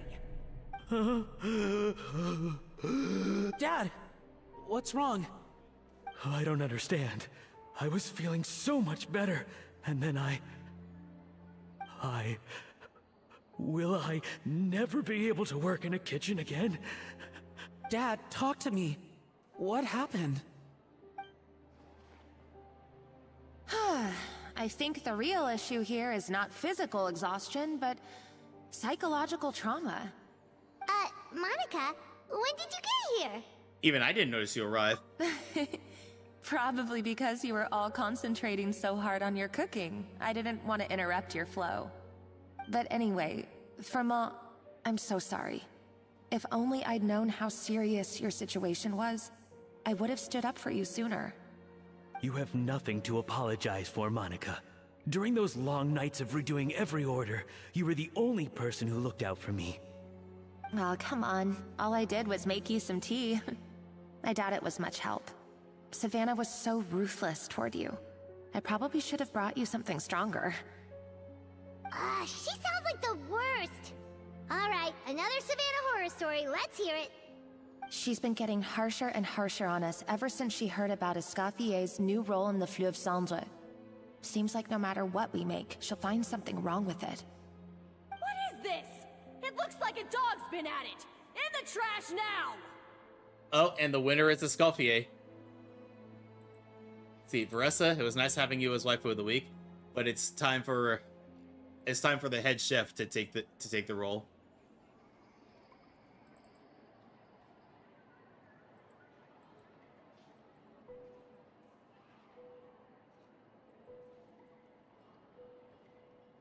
Man, what you're hoping for Zani to win?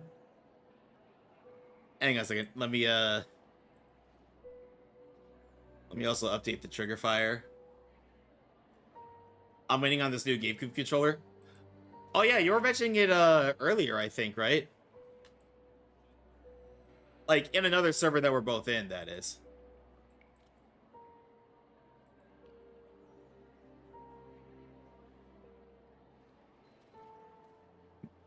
All right, let me go ahead and test this out. It's probably still going to be the wrong gift, though, because for some reason it doesn't refresh properly. Oh, actually, it refreshed properly. There we go. It should be getting done either today or tomorrow. It just needs the buttons installed. Oh, nice. Are you going to be using it for your Smash tournaments and such? Then she orders us to redo the dish again and again, but we never know what's going to make her happy. Do it again, do it again, do it again! Every time you remake it, you just get another earful from her. Either straighten yourself out, or get out of my kitchen! So now, it seems like just picking up a kitchen utensil gives me flashbacks of her yelling at me. Oh man, that must be awful. The more I want to get it perfect, the more my hands shake, and the more scared I am of making another mistake. How can you give up so easily, Fiamma? You weren't a quitter when you were working for me. And even under Savannah, you talk about working late into the night trying to perfect your dishes. That says to me that you still hadn't lost that determination to prove yourself. What changed? I don't know what's come over me. When I think back, I just remember feeling like my heart and my hands were growing heavier and heavier as the shift went on. Each time I had to redo a dish, my heart sank a little further. Maybe Savannah was right. Maybe I am just hopeless at this. Dad. I see. Well, it sounds like there are some deep issues at work here. Ones that won't be resolved by merely seeking compensation. I will win this contest, and after that, I encourage you to approach Savannah and talk this out. But what if you can't find another assistant in time? Clearly, I'm in no state to help out. You think being one person short will ruin my chances? Let's not forget, I taught you and her everything you know. Even if I had to go it alone, I would present the perfect gâteau. Oh, well, Paimon and Nadia will still keep practicing, just in case. And so will I. Yeah! And if worse comes to worse, we can always get the Spina di Rosula to put out an emergency call for chefs. There's gotta be someone out there, right? Actually, I thought maybe I could help. That's sort of why I'm here. What? Why didn't you say so? I was going to, but then... well, this is the first chance I got. You do this for us? Thank you so much, Monica. We're all taking a stand against Savannah. All right, fine by me.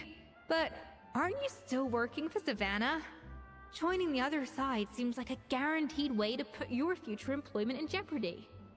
I know, but it's all right. I've made up my mind.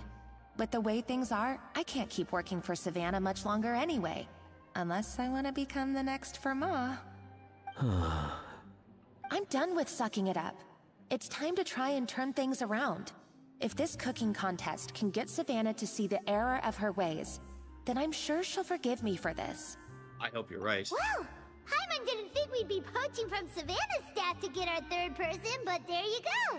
Anyway, Monica's a professional chef, so nothing could possibly go wrong now. Great. Don't jinx Then it, Paimon. it's settled. And to congratulate you all on making the team, I propose a Spina-sponsored meal to celebrate. Spina-sponsored? Wait, you mean I'm cooking? Well, I promised the Traveler a feast in the Fleuve Cendre.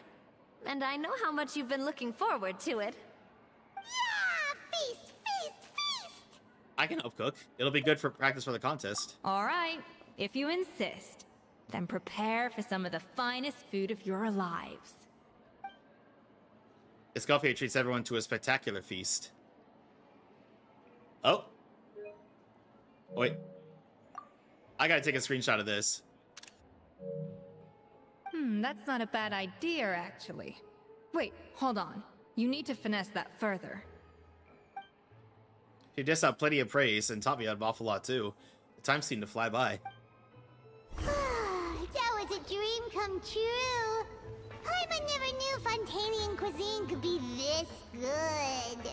Is Navi asleep? I wish I could eat that all over again. It's not often that Escoffier goes all out like this. And it's all because of you, Traveler. Okay, she's not asleep. She's just content.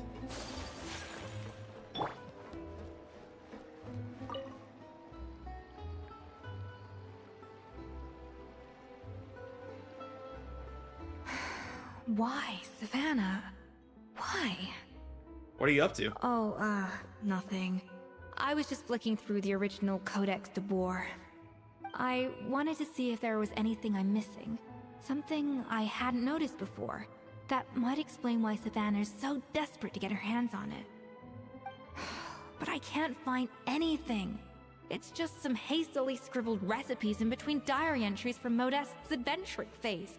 And most of it's not even legible anymore. The copy I gave her not only has all the recipes in full, but even includes my own private tips and notes from years of experience. Surely that's infinitely more useful than this old thing. For her, it's probably not about how useful it is, and more an issue of a head chef's pride. Yeah, maybe. Still, it's just hard for me to imagine that the Savannah I knew would go to all this effort just to make a point.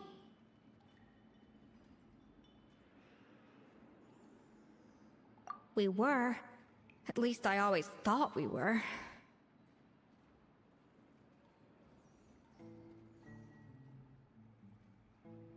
She was a little shy, but meticulous with everything and everyone she dealt with. She made a few mistakes here and there, but she was quick to correct them whenever they were pointed out. And she was always striving to improve as a chef. Those qualities are why I recommended her to replace me as head chef. I never imagined for 1 second that she'd cause Fiamma and the other staff so much grief. It sounds like you feel partly responsible. Well, I mean to an extent, of course. I pushed hard for her to get the role. And the idea that she turned out like this because of me is difficult to come to terms with. I wonder if this is how Modeste felt back when he was writing the Codex. Didn't he have a falling out with someone as well? Yes, with his good friend and co-founder of the Hotel de Boer, Savelli. The story goes that after Modeste unveiled his Gâteau de Boer and was hailed as a culinary genius, he was admired and adored by all. But his newfound fame slowly drove him and Savelli apart. Unlike Modeste, whose every new creation was an instant hit, Savelli seemed to face setbacks at every turn. Doors that would swing wide open for Modeste would shut in Savelli's face. And with Modeste being whisked off to all manner of functions by his celebrity friends, he had less and less time to discuss the culinary arts with Savelli. People started gossiping about Savelli, and their relationship between the two gradually soured. So what happened to them ultimately? Everything came to an abrupt end when Modeste, still in the prime of his life and still hailed as a genius, suddenly died from an acute illness. And that was it. They neither had a decisive split, nor got the chance to properly reconcile. Their story just came to an end. One rumor had it that Savelli actually killed Modeste out of jealousy, even as the latter was hoping to make amends. Unlikely. It's a popular theory, but there's no real basis for it. At least there are no records of Savelli ever being convicted of a crime. Still, beyond a point, there's no way of knowing what truly happened in the past. All we can do is try to make sure the present doesn't quite go as badly. And that's why I have to win this contest tomorrow. Then get the truth about everything that's been going on, even if it means cracking her open like a nut. With you on the team, there's no way we can lose. You're right about that. Just follow my lead and victory will be ours.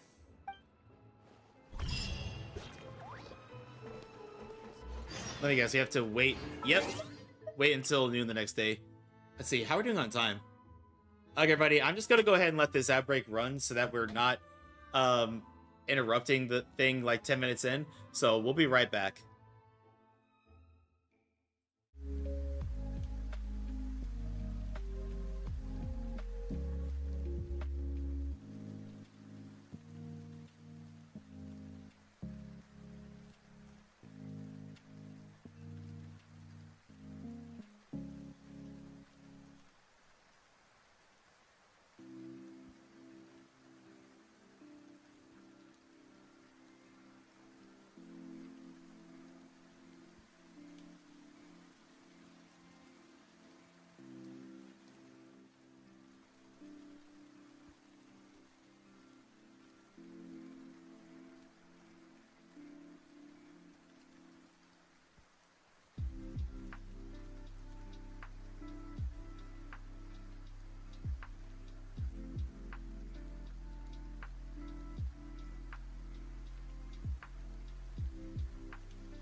Okay, welcome back, everybody. Okay, stop? Thank you. Anyway, everybody, let's continue on. So, noon tomorrow, I think? Question mark?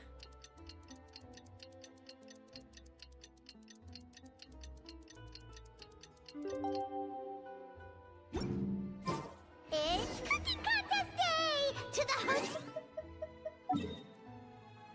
To the hotel to board. Oh.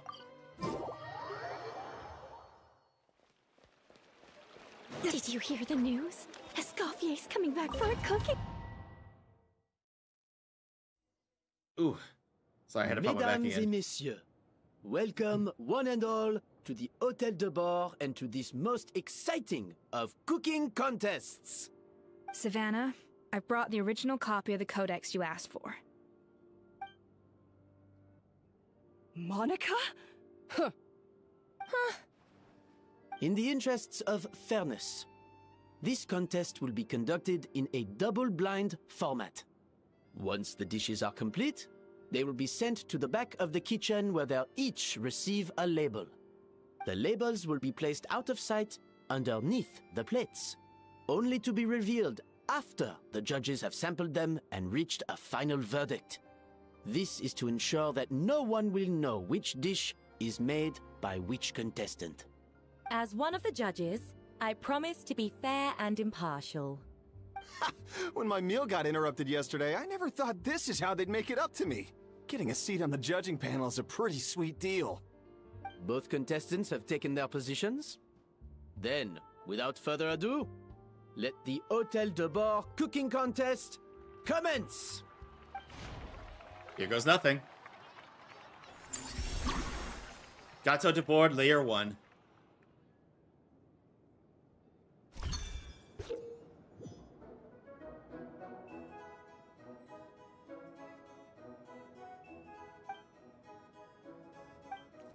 Monica, Traveler, it's go time. Even the best chef in the world can't flavor their food without prepping the flavoring, right? Alphonse, Gaspar, get to work! Do not disappoint me. Looks like our two head chefs are raring to go. Like an oven on full blast, this competition is quickly heating. Oh, wait, hang on. Wait. Cold press. I think.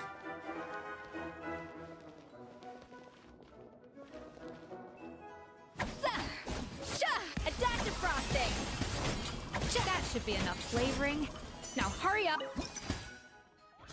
Okay.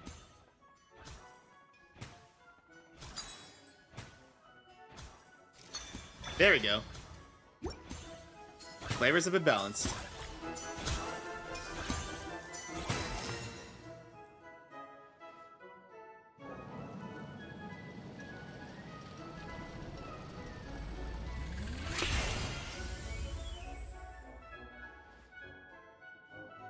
Come on, Escoffier!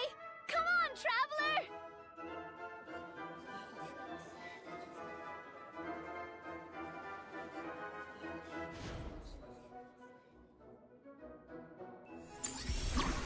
Make the next layer of the cake. Okay.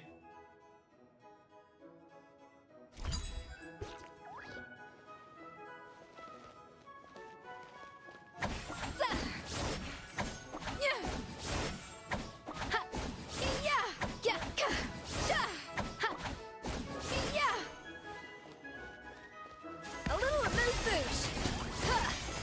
Alphonse! What are you playing at? Not how I taught you to do it! Stop working around and do it again! At it again, are we?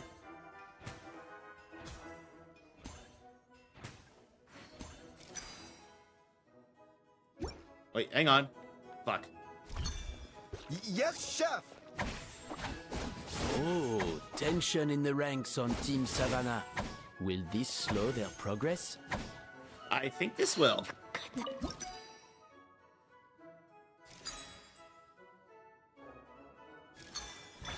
There we are.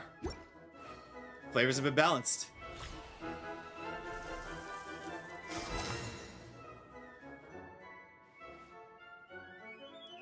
So, what do you think?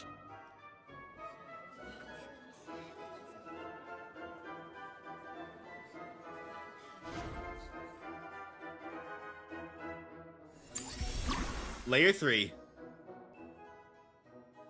Okay, so how many of each are we gonna have to create this time? 2 servings of fruity and 2 servings of floral. Yeah. All right.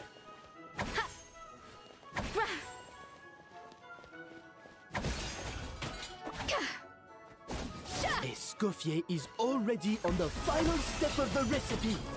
Let's check on Savannah's progress.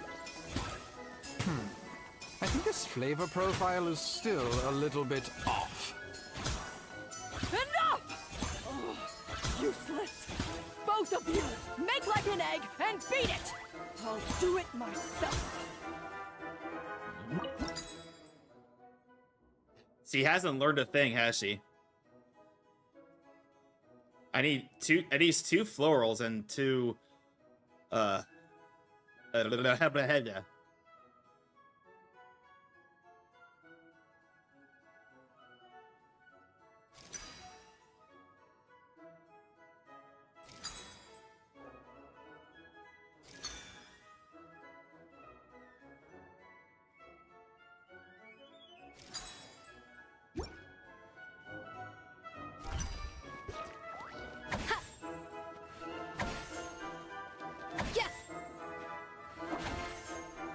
There we go.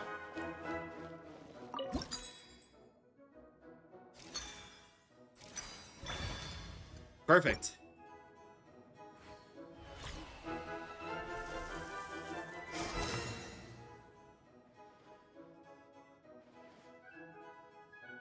You can't match Escoffier's talent.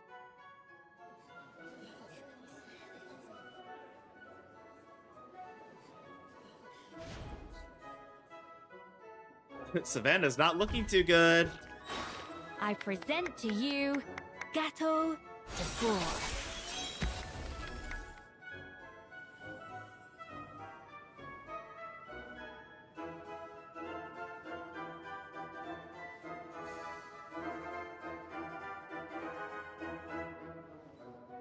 Look at the cake.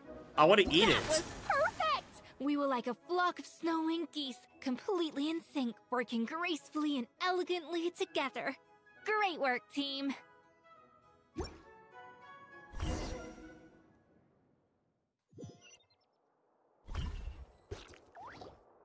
Time's up!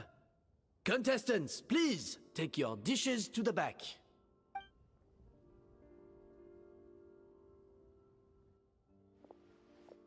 Huh. That guy was right. You really can't tell whose is whose just by looking at them. We both made the same dish after all. For all her flaws, Savannah's a talented chef who earned my recommendation for good reason. She wouldn't screw up something as elementary as the cake's appearance. Whoa!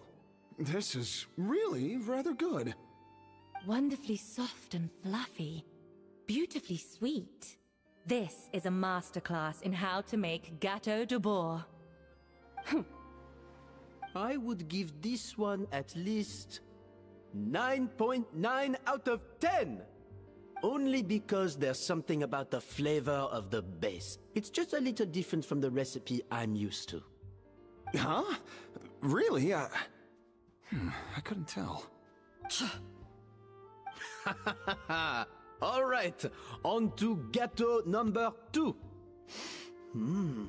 I haven't had a single bite and already this aroma is a delight to the senses.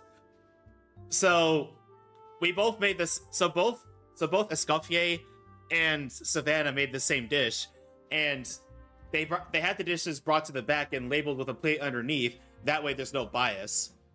So they're trying to figure out which one's better, and whoever wins the contest, well, we'll see what happens. I have a feeling that this gâteau will be a gâteau for the ages. How exciting! I'm gonna dig in.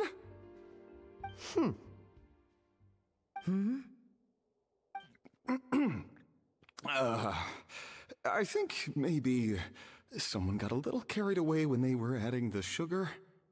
Not just the sugar, it's the flavors too. This is all over the place. Who made this? So basically, Savannah's the kind of chef that you would see on an episode of Kitchen Nightmares. If you've seen that show, you know, stubborn, not willing to listen to criticism, mistreats her staff.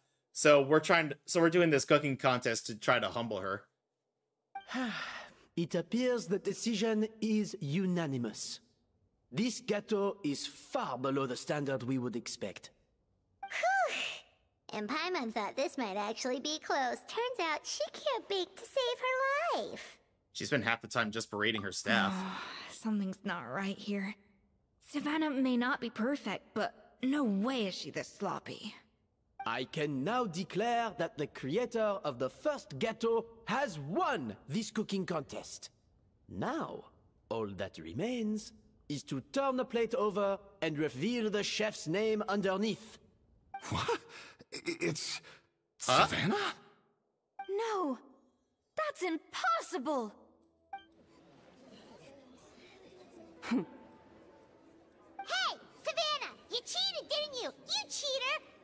What did you do? Oh, you swapped the plates, didn't you? Well, someone's a sore loser. These cakes went from the oven to the judge's table without me ever laying a finger on them. And everyone here can attest to that. It was Van Gem's staff who labeled them in the kitchen. If you're looking to accuse someone, why don't you start with them? Isn't it more likely that Escoffier's lost her edge? Oh, or maybe her assistants let the team down. You take that back! Judges, we demand a rematch. That's enough! What's done is done. As head chef, or rather as team lead, I take responsibility for the dish I served. Whatever went wrong and however it happened, I should have spotted it. Savannah, I didn't think you'd stoop this low just to beat me in a bake-off. What happened to your chef's pride? I don't know what you're talking about. If you want the Codex de Boer that much, you can have it. Escoffier, no! But you must promise me that you'll apologize to Firma and compensate him for everything you put him through. It's a little late to be negotiating terms. The contest is over and I won. That means you owe me the Codex, and I owe you nothing. Look, Savannah, you may have fooled everyone else, but can you really fool yourself? What I'm offering is to accept defeat without looking to expose what you've done. But only on the condition that you promise to stop putting so much pressure on your staff. Fine. I'll treat this as your final handover of duties from one head chef to the next. So, will that be all, ex-head chef? Or is there any other unfinished business you'd like to leave in my hands? I didn't mean that to be a scolding from your former boss, just a word of advice from a fellow chef and a friend. But I don't know if you're even open to input from other people anymore. I know what I'm doing. I don't need your advice. All right, fine. I'm glad to hear it. Wait, what she's done? Escoffier! The Codex de Boer! Finally. Now, at long last, I will succeed. Escoffier? How could you let her get away with this? Yeah! The Codex is a souvenir of your time here! Doesn't that mean anything to you? It's alright. It was just a bake-off, not the end of the world. Hang on, something is amiss here, though. Over it. Besides, it's not all bad. She agreed to compensate Firma. That's mission accomplished for the Spina. Honestly, if I'd have known that giving her the Codex would solve everything, I'd have just done that in the first place. I mean, why bother with the whole cooking contest? It's such a waste of time and energy. But Escoffier. Privately, I'm sure she's devastated, but what's done is done. No. No! This doesn't make any sense! Huh? That's it? No secrets, no nothing? I don't believe it! This can't be happening. Oh, Chef Savannah! Savannah? Savannah passes out after reading through the original Codex. It's nothing life-threatening. Just a lot of pent-up stress and exhaustion. Oh, I knew it. Pent-up stress? The truth is, however hard she might be on the rest of us, the person she puts the most pressure on is herself. Yes, there are nights when she makes us redo things over and over into the wee hours. But for her, it's every night. She'll hide herself away in the kitchen, working on new techniques and recipes, and only realize how long she's been at it when we come to work the following morning. But why? Why would she do that? Our best guess is she doesn't want to be seen as less of a chef than Escoffier. Okay, that doesn't excuse her being a bitch to the staff, though. And there it is. Even so, that's no excuse for taking her anger out on the rest of you. Yeah, and it's definitely no excuse for cheating in the cooking contest. Huh, about that, we honestly have no idea how she did it. We were focused on our own work the whole time, like she asked. Leone and Argalia were the ones I tasked with labeling the cakes. I've already spoken to them both. They're at a loss to explain it too. Not to worry. Come on, join me downstairs. I'll interrogate the guilty gâteau myself. Oh, this ought to be good. Well, how is it? Have you figured out what it was? Oh, this is aggravated assault on my palate. I'd rather eat wet cement than this. Is it really that bad? I made sure to taste test it before it was served. Oh, relax. This isn't your cake. Savannah never switched the plates. The offending flavors are coming from in between the icing and the cake base, which means someone tampered with it while it was being made. So somebody was cheating. Or in other words, we have a traitor in our midst. I'm sorry. I was forced into it. It was Chef Savannah. She said if I didn't cooperate, she would... Calm down, Monica. I've already accepted defeat. And if I wanted retribution, I would have brought this up when the results were announced. Whatever's going on with you, just spill the beans. There's no need to hide it. I was the one who caused the food safety incident that one time. Food safety? Wait, you mean the Lumaline incident? So you procured the contaminated ingredients? Oh, the drama comes full circle. I think so. Savannah and I were on procurement that day. I didn't check everything as well as I should have, and so I let contaminated ingredients make it into the kitchen. But I swear I didn't do it on purpose. I had no idea there was an issue with them, and I didn't know it would end up with Escoffier going to jail. But the last thing I expected was for Savannah to use it as leverage to blackmail me with... This is crazy! So Savannah pressured you into sabotaging Escoffier's cake by threatening to expose your secret if you didn't? I know, it's terrible. I'm so sorry. I was so scared. The thought of Chef Escoffier finding out that I put her in jail, it made me freeze up with fear. I thought Escoffier would hate my guts if she ever found out, and yet somehow that's ended up in me doing something even worse.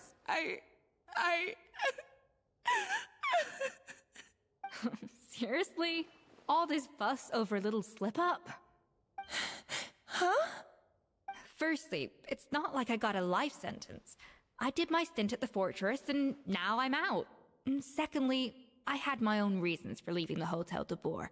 This wasn't the only factor. So, you don't need to feel ashamed or frightened or anything like that. Any more than you need to add butter when you're pan-searing foie gras. I've always heard of foie gras, but I've never actually tried it. You mean... you forgive me? Oh, well, I'm not saying you don't have to take responsibility for your mistakes.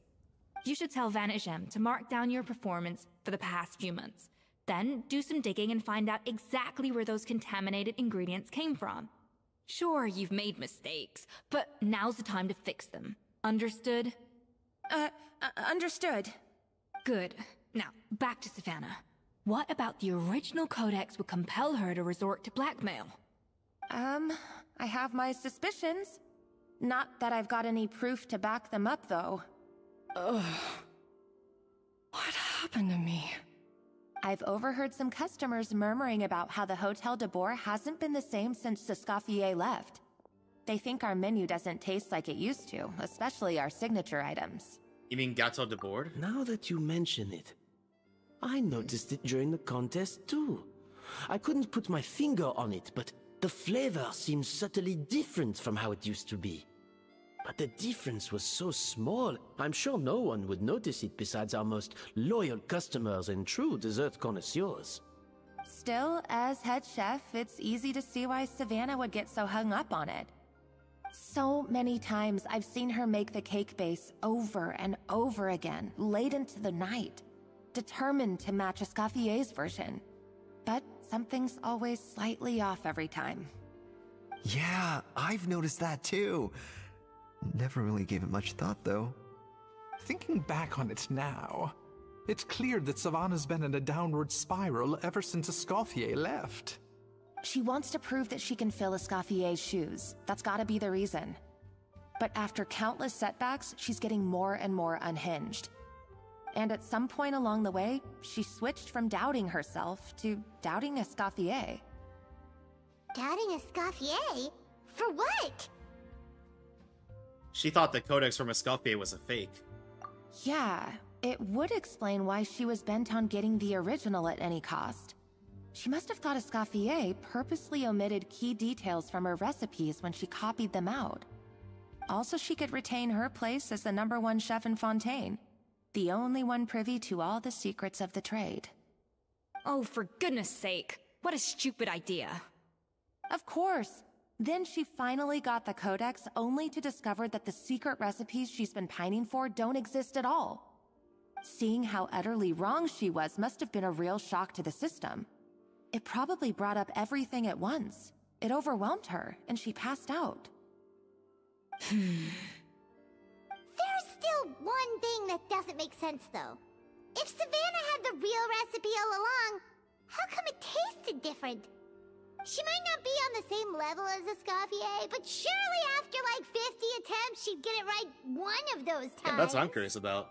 You'd think so, but geniuses like Escoffier are in a league of their own.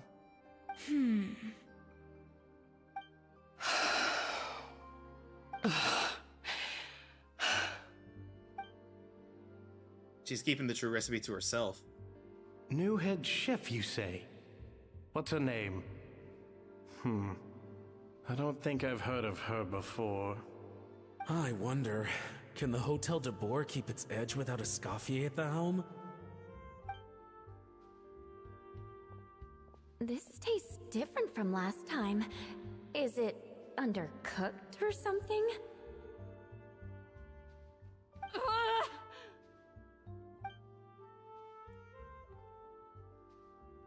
Get your hands on the codex, no matter what it Take takes. this. It's a copy of the Codex de Boer. From now on, you will be its keeper. Don't listen to the doubters. If I say you can do it, then you can do it. Even if you don't believe in yourself, at least believe in me. Hey, did you hear me? Once I'm gone, the restaurant is all yours. So you let the Lumiline into the kitchen? All this time, I've been blaming other people, but maybe I'm the problem. Finally, she sees it.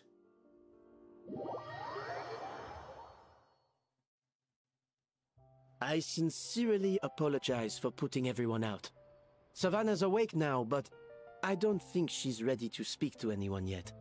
Let's give her the day to calm down. I'm sure you'll have the chance to talk everything out tomorrow. In that case, I'll go and update for Ma and his family. I wonder what he'll make of all this. So, we'll come back tomorrow then. Sure, let's go.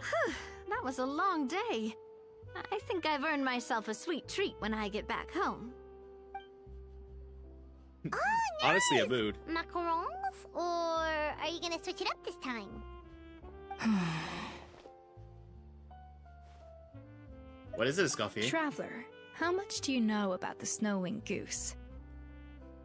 A little, I Every guess. year, they migrate long distances in search of a suitable home. There's always one goose at the front whose job is to lead the flock.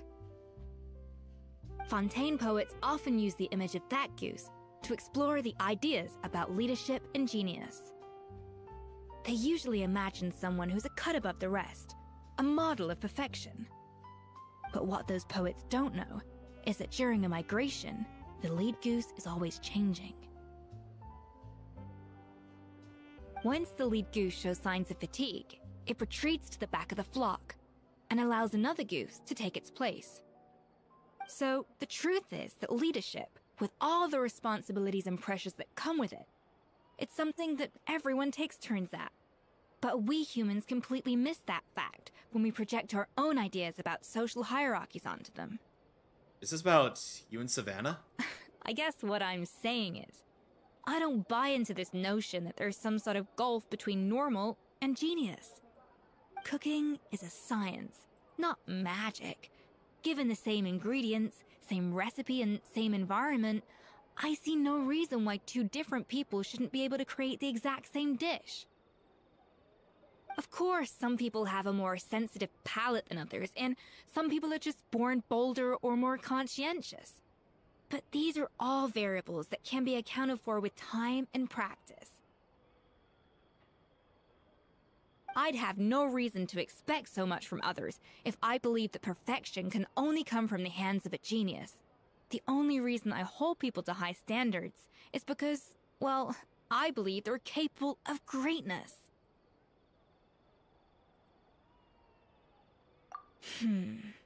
Okay, I've made up my mind. I'm gonna get to the bottom of why Savannah failed. And come tomorrow, I'll give her the scolding of her life, pointing out all the mistakes she's made along the way. Then she'll finally see the error of her ways. This ought to be good.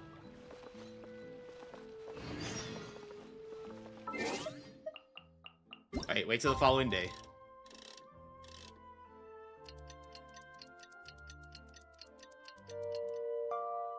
Again, I'm really hoping to see Savannah get absolutely humbled.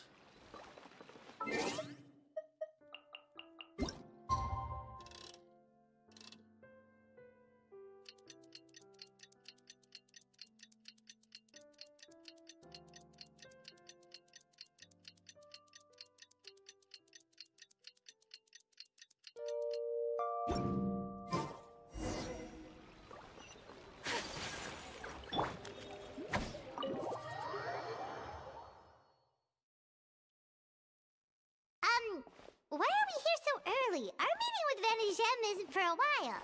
I wanted to check on Escoffier. Check on her? Why? What happened? Oh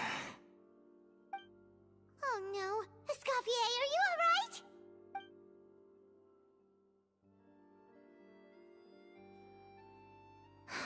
I'm fine.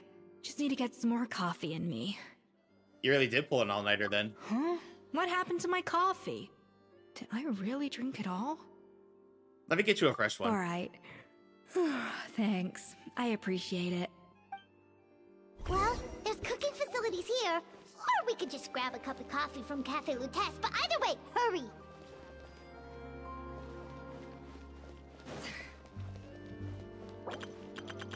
Oh. Wait, where's Cafe Lutece again? Excuse me. Yeah.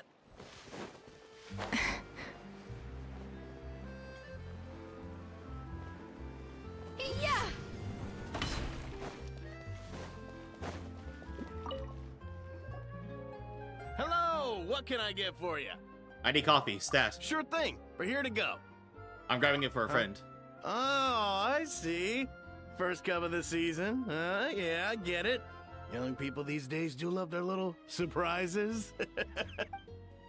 Not convinced we're on the same page here, but I'm not here to chat. Let's get this coffee to Escoffier.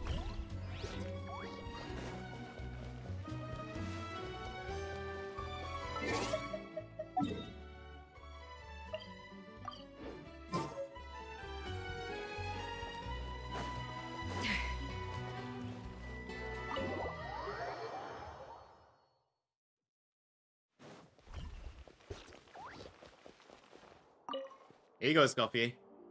Coffee. Need coffee.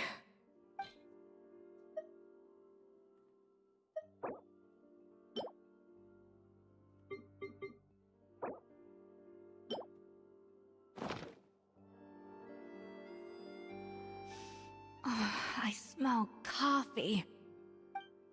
That's me in the mornings, honestly. I feel much better now.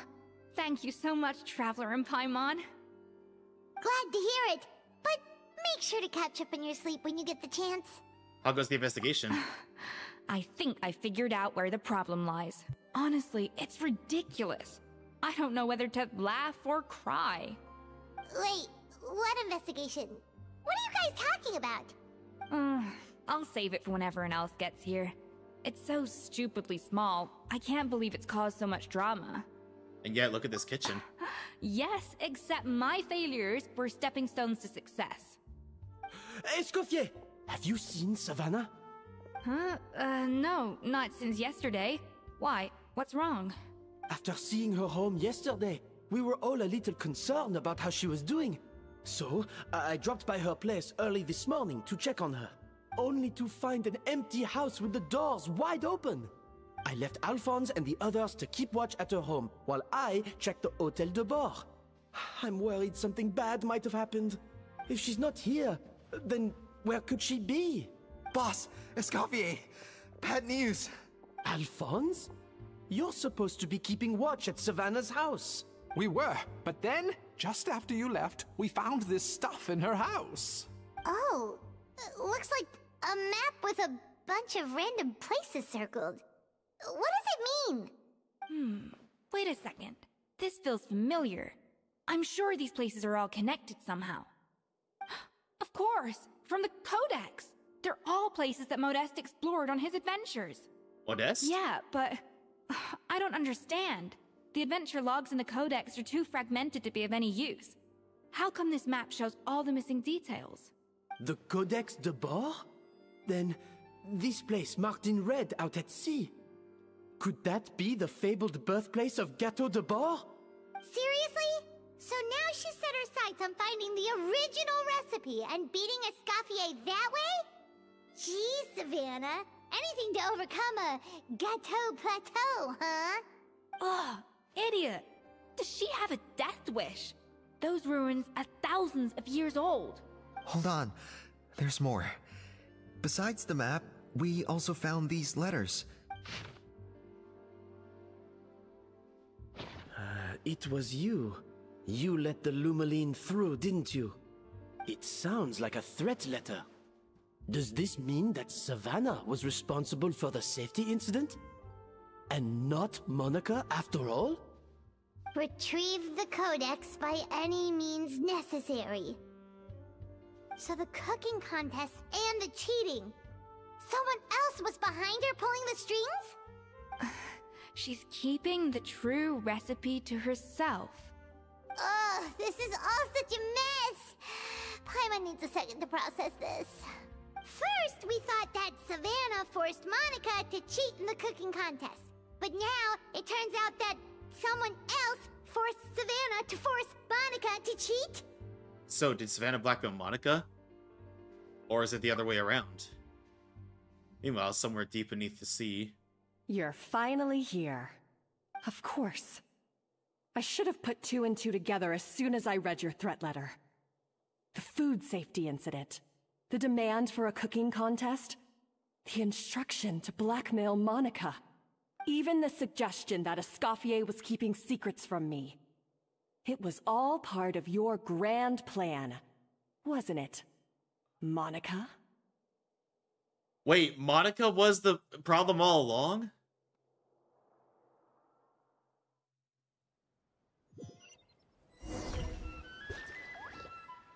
We should be getting close to the spot marked on the map.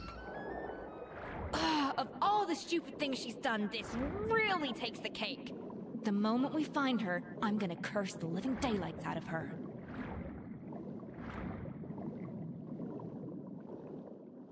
I'm not sure whose side to be on anymore.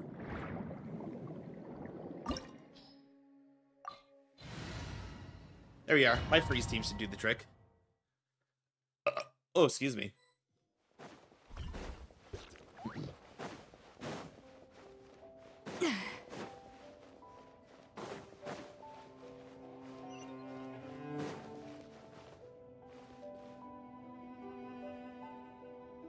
And this area is beautiful.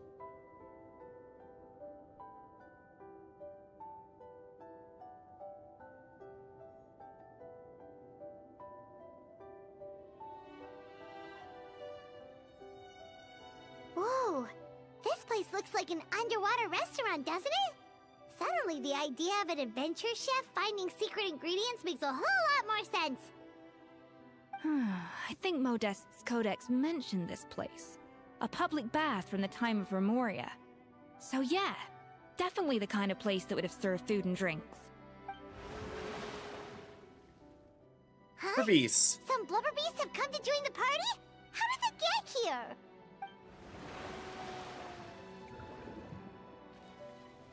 Aw, they ran off! Guess they're not used to seeing humans. That could be easier said than done. Something's blocking the entrance. Well, did Modeste mention it in his adventure logs by any chance? They must have gotten through somehow. Good point. Yes, that's right. It's coming back to me now.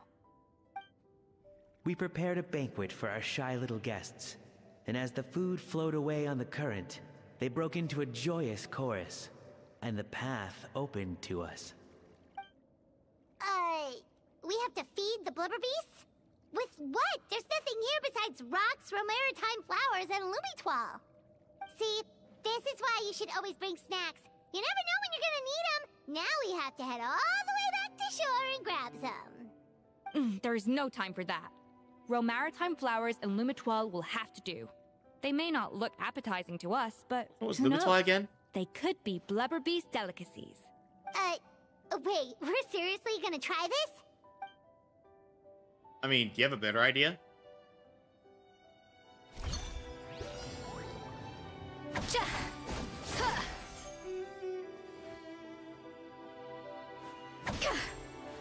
A little amuse-bouche!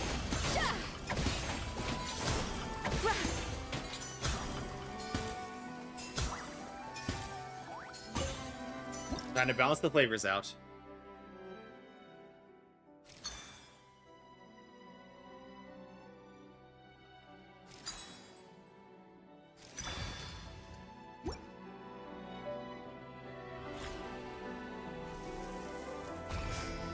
Escoffier is cute when she does that.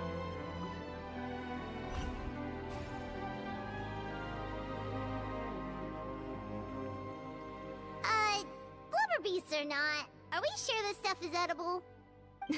Trust me, they'll love it. More pertinently, how do we actually feed it to them? Oh, good question.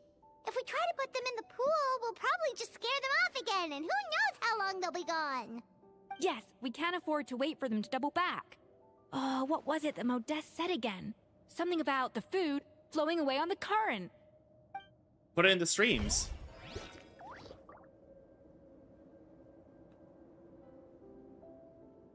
Okay, are you gonna force me to look at it all day, or am I allowed to do something?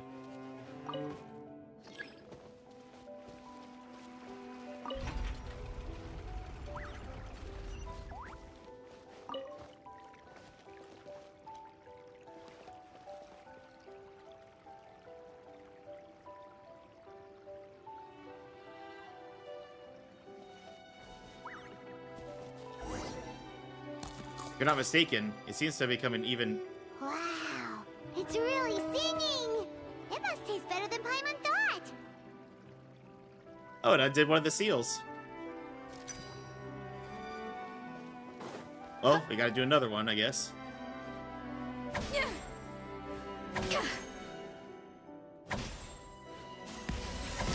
The track's turned back again. Oh, so annoying.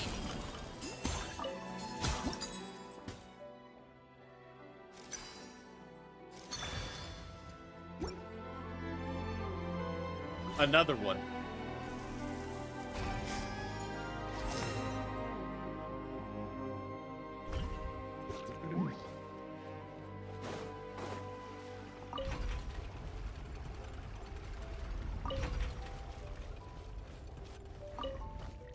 Alright, send it away.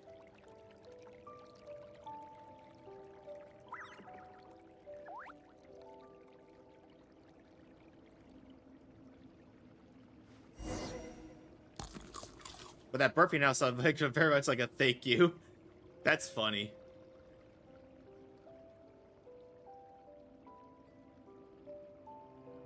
Hey, it's open! Nice.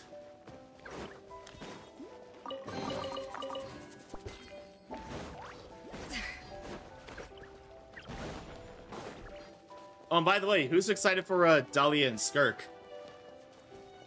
I mean, I know we're a long way out from being able to pull them, but still.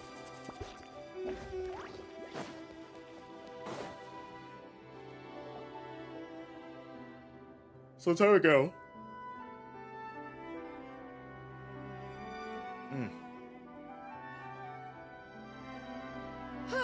Hey, give me your water. Here. I said your water, the one you just drank out of? Sure.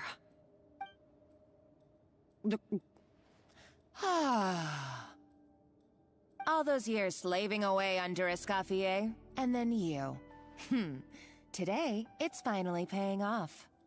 Not only have I found the ruin that Savelli kept hidden, but I also get to boss you around like my little lapdog. Hey, go scout ahead for me.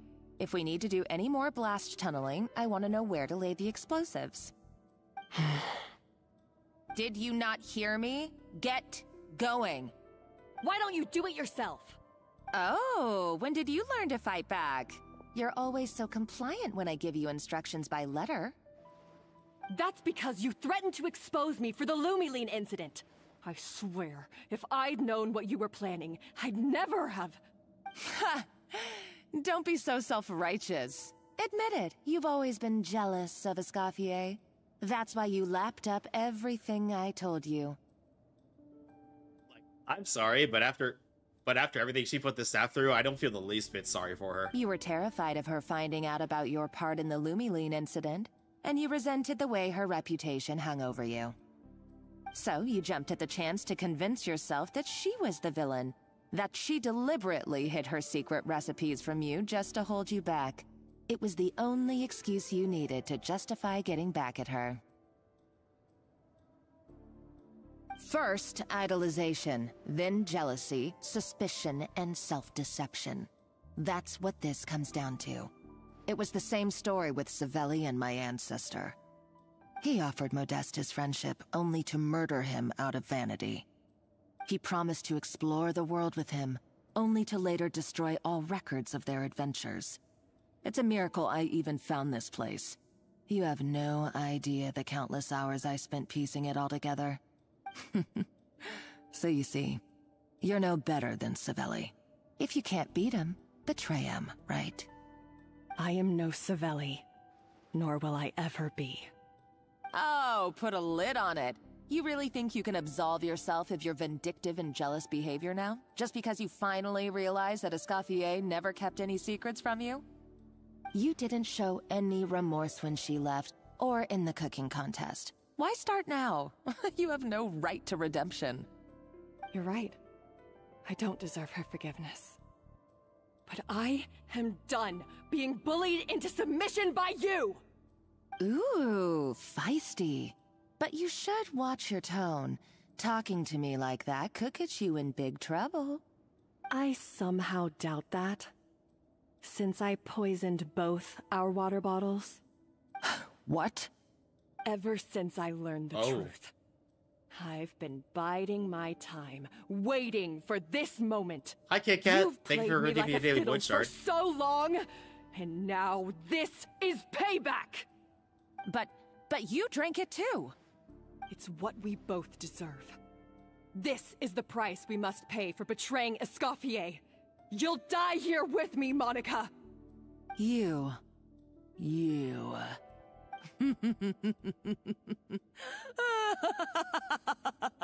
She's lost it. What's so funny? Oh, you're too much. I thought I'd play along for a bit just to amuse myself. You gave a very rousing performance. I saw your dumb plan a mile off. There's no poison in these bottles, just clean, fresh water. No. Revenge is a dish best served cold, you know? Did you really think your half-baked plot would fool me? You're a lousy chef, and you make a lousy villain, too. A complete waste of space. No wonder you never amounted to anything. Everything I ever did was a failure.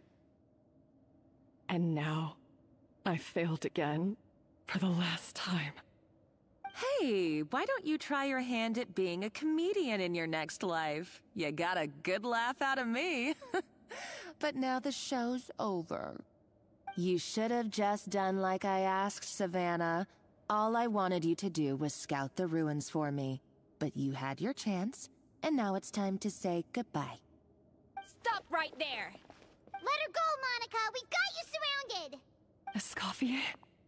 Ugh, looks like I'll have to keep you around for a little longer. You can't! Stay back if you want her alive! Escoffier and the Traveler. I can't take you both on in combat, but if you so much as flinch, I can end Savannah's life in a heartbeat. Monica, what are you hoping to achieve by this? You're about to commit murder, and for what? A recipe? A recipe? You chefs are all blinded by your myopic focus on kitchen affairs. Well, some of us actually have bigger fish to fry. Modeste had a secret. The truth behind his so-called genius, the je ne sais quoi factor in his Gâteau de Bourg, and it's right here in these ruins. Are you serious? You're here because of a Gâteau de Bourg obsession? You've gone completely mad! I couldn't care less about the cake itself. No, the real treasure is the secret ingredient that Modeste sourced from these ruins.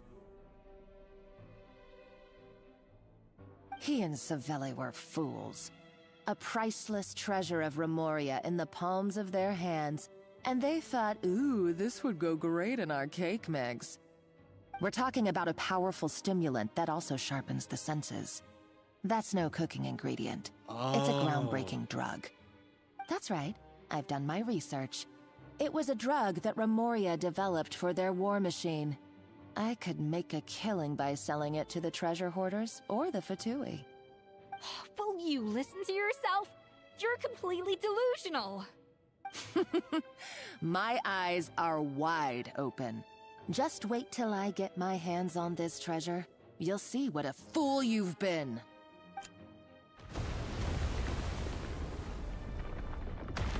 Wait, what's that sound? Just when I thought she couldn't get any crazier. She's lucky the whole place didn't collapse. Let's find another round and go after her. Savannah's gone too! Monica must have taken her. Oh, what a coward.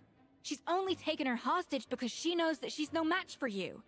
Well, there's at least one piece of good news. That's true. Even if she finds the treasure, she'll need Savannah alive if she wants to get out of here in one piece. Oh, well, our path's been blocked, so let's look for another route.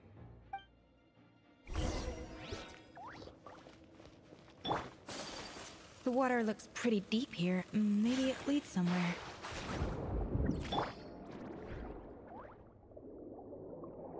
I'm guessing we're gonna need these jellyfish, considering there's quite a bit of them.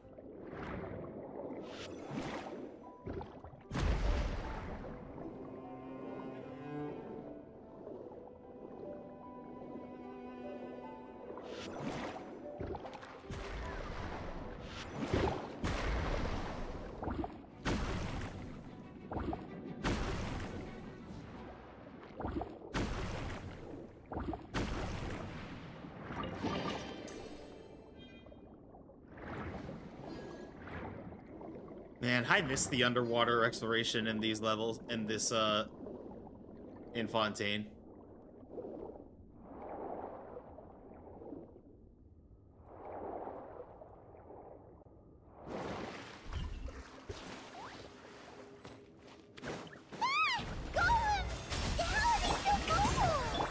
probably awakened by the explosion just now. Alright, Knife Skills 101. Time for some rough chopping. Design, you will regret this. Let my name echo in song.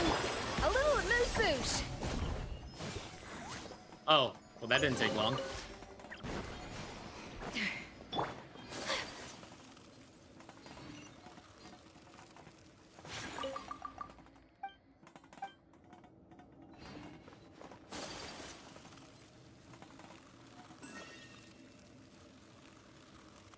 Another puzzle? Another door? Guess we need to prepare another feast for our guests.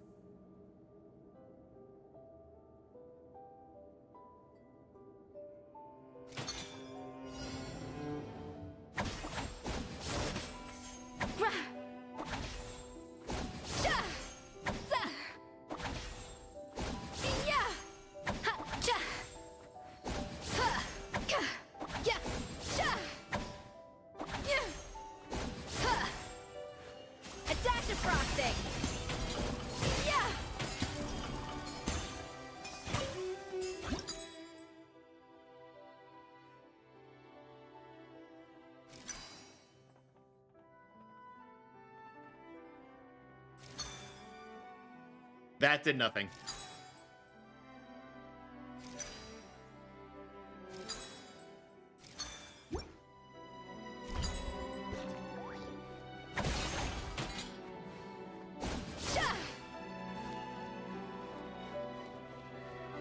Off to the freezer. Okay, perfect. That's exactly what I need to make this work.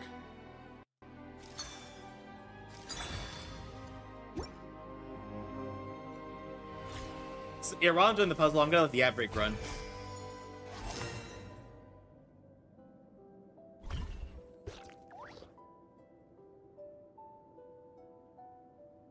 Yeah, sorry everybody. If I had the option to, I would just not run ads at all.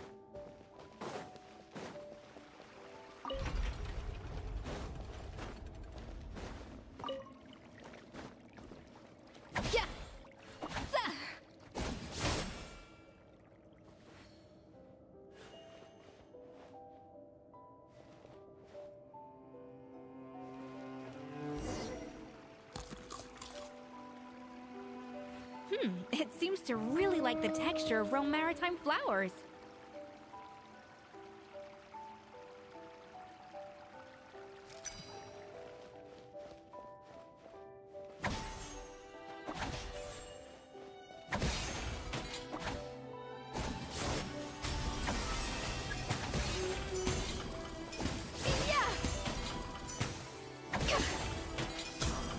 There we are. That's exactly what I need to make this work.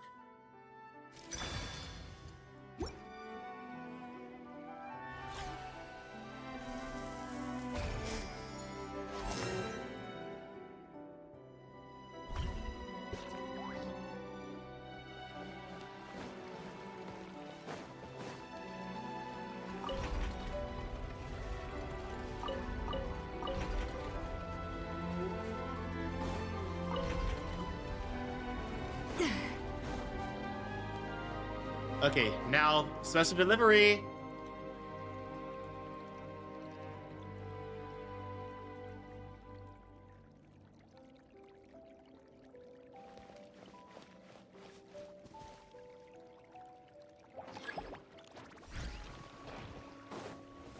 Hey! Frosting. Get back! Yoo-hoo! Whirling snow.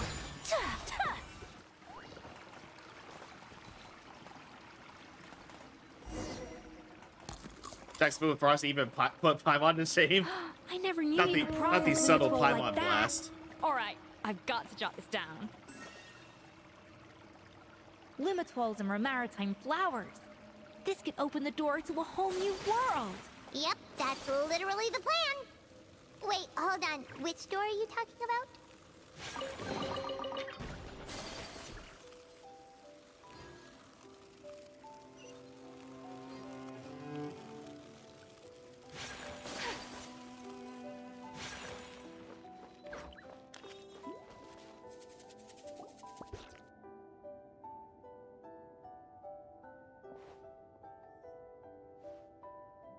That's strange. These don't look Romorian to me. More like last century Fontaine. They don't look that worn either. Adventurers from last century Fontaine, huh? Oh, Modeste and Savelli, do you think they camped here? By the looks of it, this was a one-person camp. They adventured together, but maybe one of them came back alone at a later date. Huh, you really think so? Trust our adventurers' instincts. We're pros at this stuff, just like you're a pro in the kitchen. Well, I'm a pro at least. Okay, well, the Traveler has more adventuring experience overall, but Paimon's definitely a pro rummager from all those treasure chests. And bingo, found it. Darn it! Paimon was just about to show off her rummaging skills. Huh, no kidding. Are all adventurers so obsessed with journaling?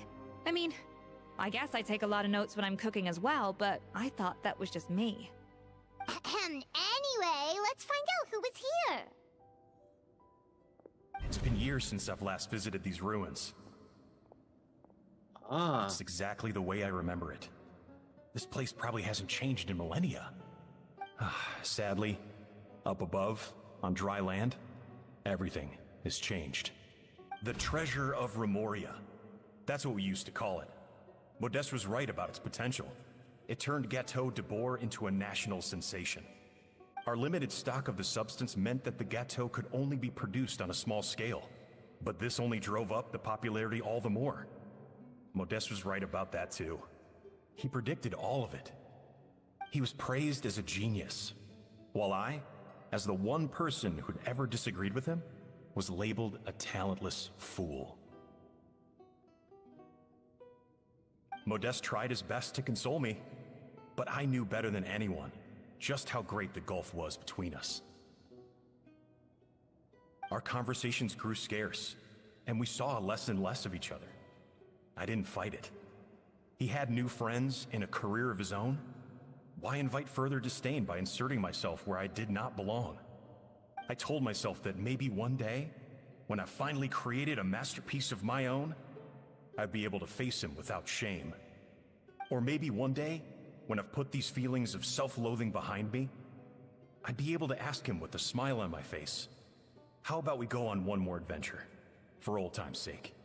Unfortunately, that day will never come. Oh yeah, because he died, didn't he? So it was Savelli. From the sounds of it, he came back after Modeste had already died. I always thought it was just a legend. But if it's true, then this must be the place where they found their secret ingredient, the birthplace of Gâteau de Bourg.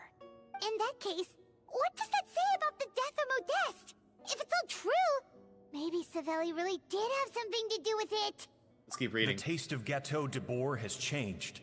Modeste was convinced of this, even though everyone swore they couldn't tell. Being the perfectionist that he was, he refused to accept even the slightest flaw in his work. He stopped all sales of the product, locked himself away in the kitchen, and worked day and night, vowing to find out where he had gone wrong.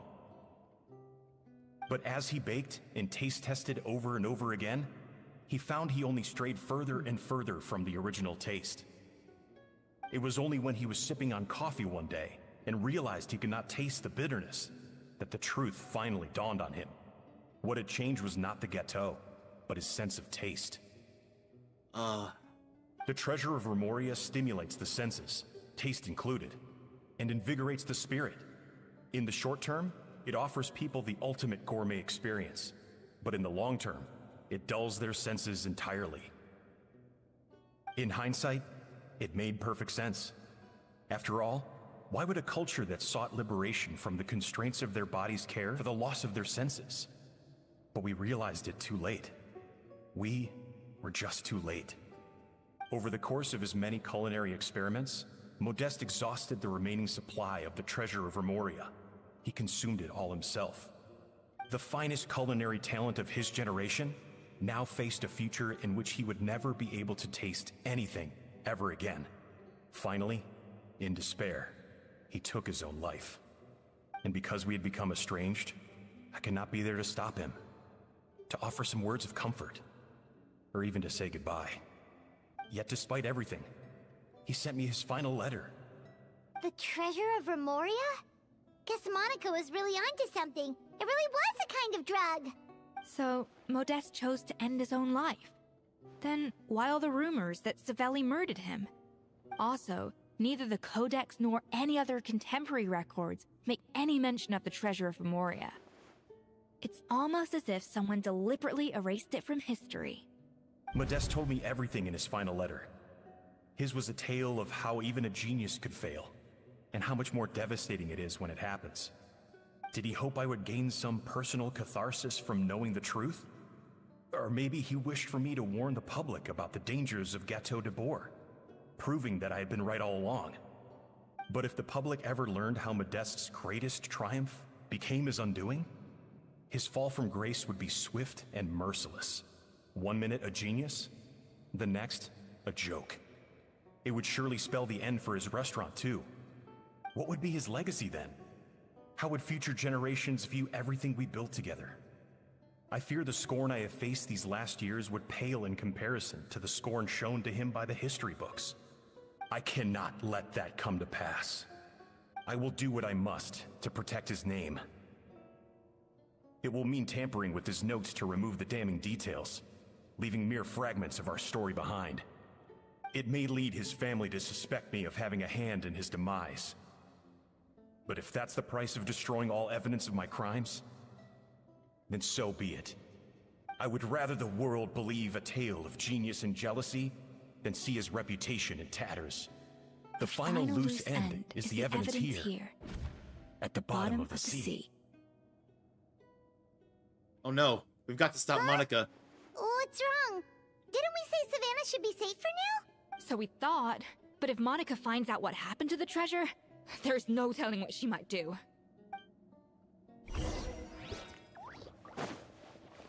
Yeah, we gotta get going.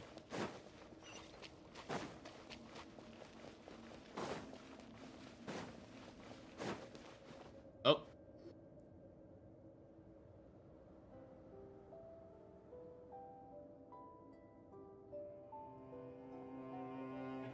The treasure of Remoria. I have found you at last. Savelli, you tried your best to bury the truth, but you underestimated the children of Modeste. Some fragments of his diary escaped your clutches, and we have held on to them for generations. But I have to thank you too, Savannah. Without your help retrieving the Codex, and with it the last piece of the puzzle, I may never have found this place. But now, finally, the secret to Remoria's military might is within my grasp.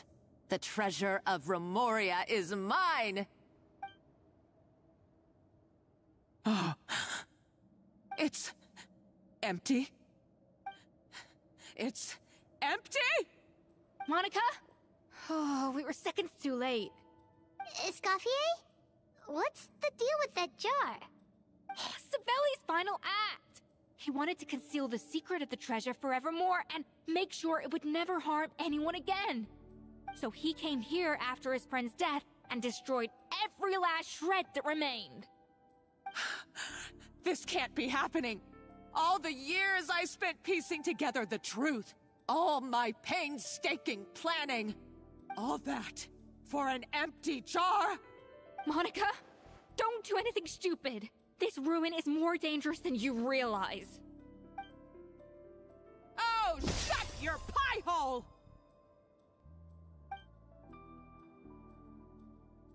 Praise be to Lord Remus. You barbarian shall be slain.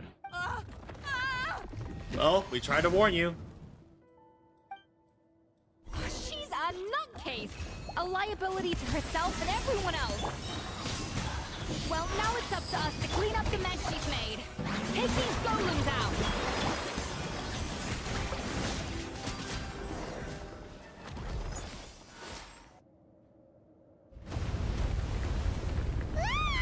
Why is this place still shaking?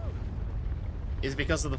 Or maybe because Monica was too trigger-happy with her explosives. Either way, it's all her fault. Enough chit-chat. Let's get out of here, Traveler! Escoffier, come on! Okay, I'm coming. Huh? Oh, no, you don't. If I can't get what I want, neither will any of you. I've got nothing to show for my life's work so far. But if I can take another so-called genius down with me in my final moment, then it was all worth it. You're a psycho!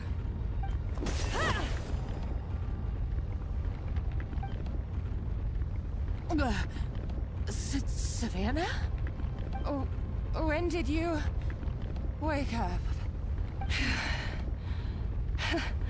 I may be a lousy chef, but it looks like I'm not a complete waste of space. Hey, we need to go. Traveler? Okay, let's go!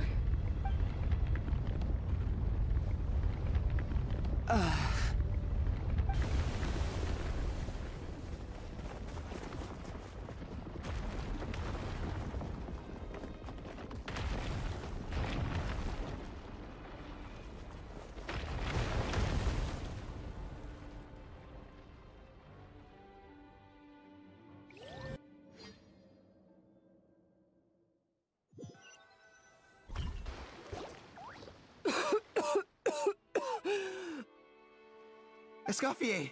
Savannah! Traveler! And Paimon! Venejem!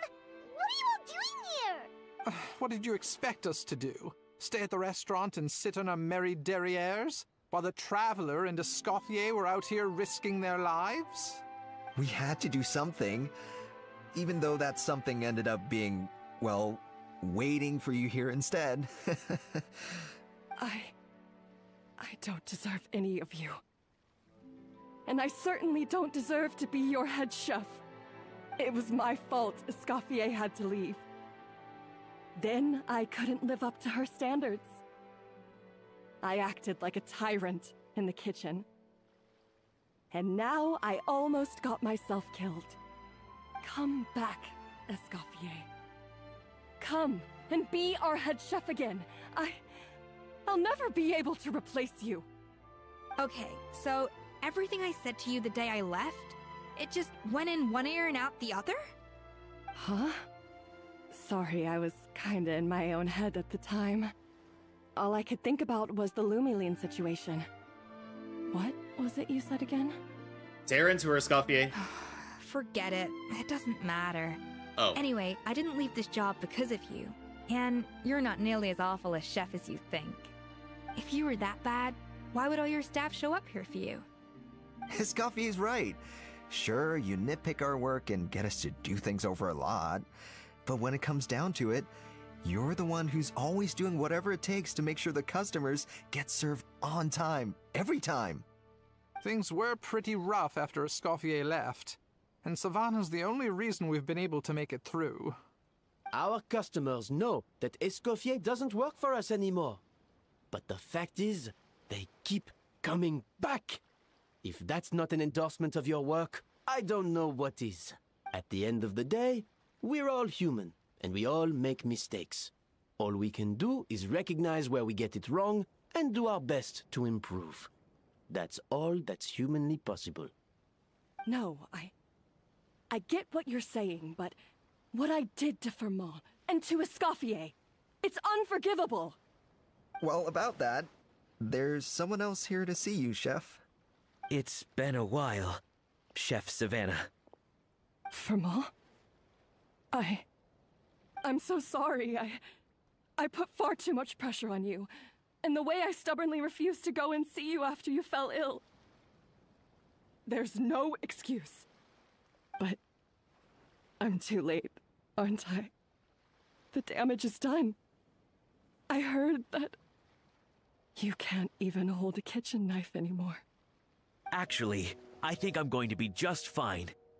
Huh? We thought Firmin's problem was purely psychological in nature. But after the threat letter came to light, it got Firmin thinking. And then he remembered the tea that Monica used to give him every night. And as it turns out, she was lacing it with Lumiline the whole time. Oh. No way! Doesn't that cause nerve damage? It can. high doses pose a risk of serious nervous and sensory complications. But if you calculate the dosage carefully, you can control the extent of its effects. A small dose might simply make a person more emotional, whether that means more fragile or more hot-tempered. No wonder it seemed like you'd lost your edge. I asked my friends at the Fontaine Research Institute about it. They said that with the low dose I was taking, the risks are pretty small. They also fixed me up with some meds and said I should recover in no time. You're already sounding a lot more confident. Well, that's what happens when you give someone a little bit of hope to cling on to. There's more. We believe that Firma was likely not Monica's only victim. You mean she poisoned me too? Oh, so that's why Savannah's been so irritable this whole time! Let's not be too quick to blame everything on the Lumiline. That stuff can only amplify what's already there. So tasty food will seem like the most delicious thing in the world, while food you don't particularly care for will become utterly revolting. So you better make sure you reflect on your behavior and apologize to every single person you've wronged.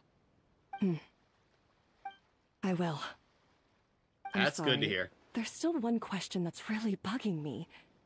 Why is it that no matter what I do, my Gâteau de Bourg never tastes the same as yours? Is it just... I mean, is it because you're a genius and I'm not? It's because the heating element in your oven is broken, you silly goose. What? Wait, that was it the whole time? I felt like something was off during the cooking contest. Once I got around to checking all the equipment, I noticed it right away. There was a half-degree discrepancy between the temperature setting and the actual temperature. All the ovens in the whole kitchen had the same problem, which confused me at the time, but by this point, it's pretty obvious that Monica must have tampered with them. I would have figured it out the day of the bake-off, since the issue affected both our teams. But of course, Monica sabotaged mine so that could never happen. No. I spent so long trying to find out where I was going wrong, and then you pinpoint the problem in just one night? It all comes back to one simple, undeniable truth. You're a genius. And I'm just plain old Savannah. Oh, cut it out! Stop the woe is me act for a second and just think. I came up with this recipe. You don't think that might have something to do with it? Do you know how long I spent perfecting my Gâteau de Bourg? 3 years! 3 whole years! I know this dish inside out, back to front and upside down. And you've been head chef now for what, 6 months? If that? A couple hundred failed attempts, and you're gonna throw in the kitchen towel and stare Asuna, thank you for the raid. You're not a genius. Oh, you're playing Split Fiction. How'd it go? Asuname has brought their community to the Void Legion. Welcome in, Raiders. Hi, Asuna, and welcome in, Raiders. How are you today? Let's see. Oh, you finished the game. Let's go. So, what's the... Let's see, it was such a good game. So I've heard. So, what's the next game on your... So what's the next game that you have in store for your streams, then? But I'm glad you enjoyed yourself. And also, Septile, welcome on in. I don't know yet. Well, I'm sure you figured it out. Let's see. Might I suggest Pirate Yakuza? I mean, I don't know if that'd be your kind of game, but it's a lot of fun. But if anybody came in with the raid and does not know who I am Kurai, the Emperor of the Void and Jailer of the Multiverse. And I'm a Void Dragon variety streamer who loves heavy metal, video games, anime, and cosplay. I mostly play JRPGs, gacha games, and Souls-likes, but I play just about anything. Well, today we're playing Genshin, and we're finishing up Escoffier's story quest. But Hasana, thank you again for the raid and for trusting to be with me. But if you need to step away for a minute and do your post-stream care, I totally understand. I appreciate you being here, but health and self-care goes first and foremost. But if you want to stay in chat, I'd love to chat with you. You clearly have no idea how many kitchen failures I've had under my belt. or just how long it took me to finally get my recipe to a level I was satisfied with. Genius or not, everyone makes mistakes. Modeste did, Savelli did, everyone does. You're only a lousy chef if you don't face up to your mistakes, learn from them, and then keep chipping away until you crack the problem once and for all. Surely you haven't forgotten all that. You were no lousy chef back when I handed you the reins. I haven't forgotten. And I'll make sure I never do. That's our head chef. Ha! Sounds like we won't need another changing of the guard in the Hotel de Bord kitchen anytime soon. Huzzah! Aw, what a perfect ending to a crazy journey. Look how happy everyone is. So you got your mojo back now? Yeah. Thanks to you, Escoffier. In fact, no. Thanks to all of you. Aw, friends again. So nice to see them finally settle their beef. Maybe not all their beef. Good. So now that's out of the way. It's time for payback. You cheated in our last bake-off, and I demand a rematch right now.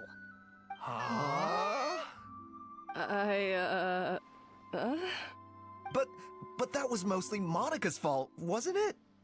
Right. And also, does it have to be right now? Savannah's only just got her mojo back, and you barely escaped from a death trap. No excuses. This is a cooking contest between two top chefs, and nothing will stand in its way. So grab your spatula and get ready, because this rematch is happening today. Right now, this instant. Hey, so, this whole time you were salty about losing? The second cooking contest commences now! Cutscene time. This time, no more games, and no holding back!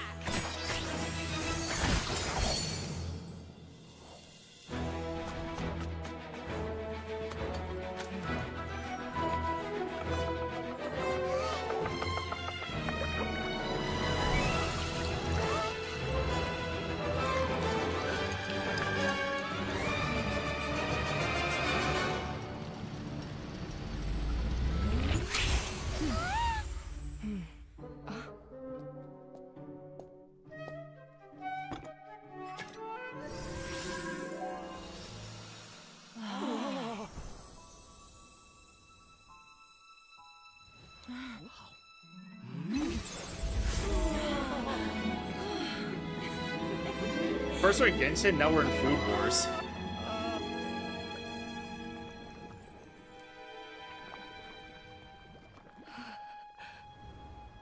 I feel like I don't have the right to be here.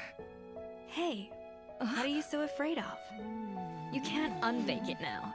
And if you don't serve it, then good or bad, you'll never find out how to improve. If you're too scared to fail, you'll never know what real success tastes like. So? Embrace your failure. Taste it. Digest it. That's the way to success. I don't know. Sounds like it's easier said than done. I'll do it.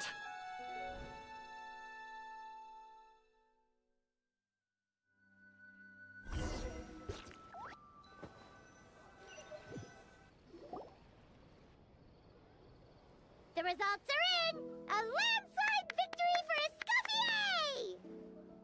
Oh, Shinda and over on the YouTube side. I am so sorry I missed your comment. Man, I need to learn to have YouTube chat open more often. Quite rightly, too. Piece of cake. Literally. Ratil seems happy with the results. Oh yeah, look at that! Savannah looks pretty chipper too, considering she lost. This wasn't for you, was it? Now, where were we? Yes. Do you have any more questions for me after everything that's happened? What are your future plans? I thought Navia would have filled you in. And actually, I said all this to Savannah before I left. Although, as we saw, I don't think any of it sank in. I had two reasons for leaving. One was the food safety incident, of course. But the other was that the Hotel de Boer had reached a point where it didn't need me anymore. So I decided to step down and look for new opportunities to improve myself. Improve how? Well, a while back, I got to know a fellow chef from Liyue, and in her, I saw so many new possibilities. Ah, Xiangling. So they have met. She has that same adventurous spirit that Modeste and Savelli had in their youth. Slime mucus, blizzard tails. With her, nothing's off the table. There's a whole world of new flavors out there waiting to be explored, hiding away in ingredients we overlook. Case in point, remember those Romaritime flowers down in the ruins? I used them in the cooking contest just now. Did you taste the difference? What? Paimon didn't notice at all.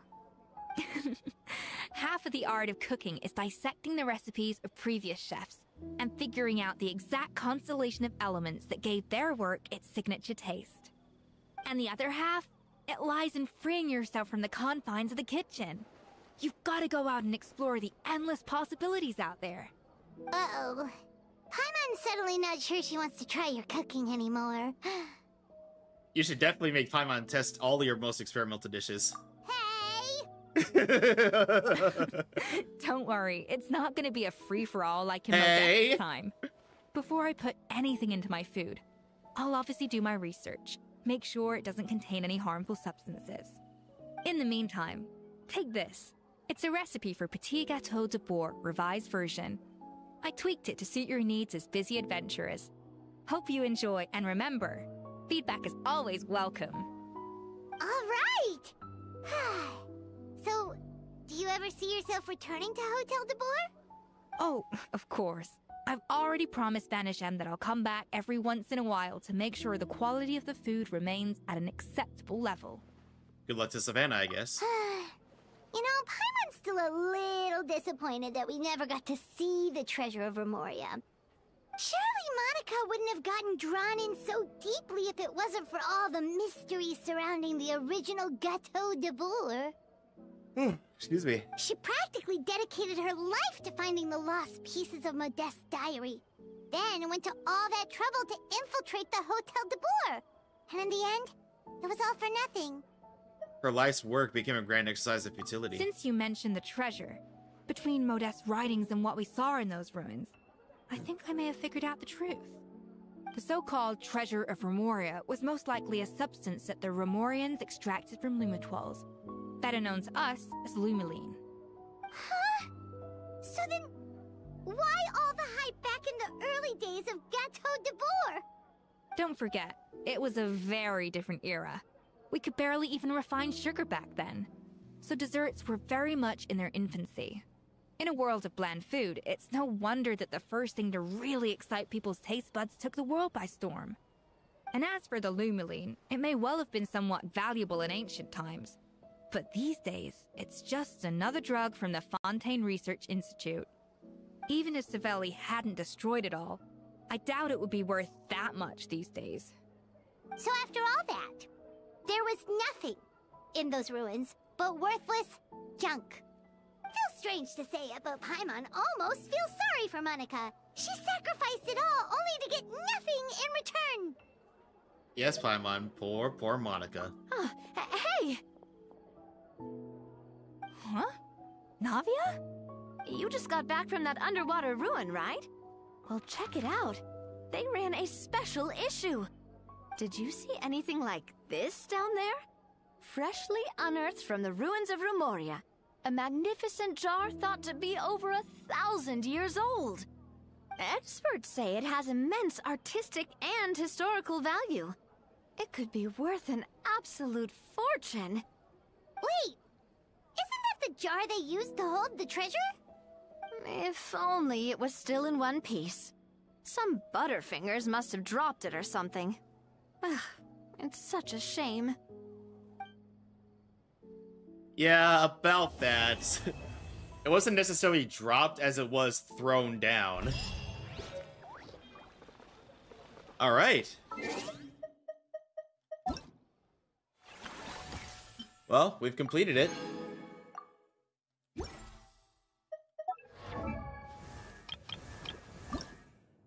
Okay, I've still got to do some farming to get her maxed out. Wait, shall we do... Let's do a wish before we leave. Maybe an Aoife? Nothing. That's okay, though. But anyway, everybody, this is a good stopping point. So we're going to end right here. But we'll be back tomorrow night. The scheduled time is 6 p.m. VST, but I might start early, considering that we're diving into the event in Fontaine. So I'll let you all know in advance what I decide to do. But everybody, thank you all so much for joining me today. But don't go anywhere yet, because we're gonna raid somebody. The question is, who are we gonna raid?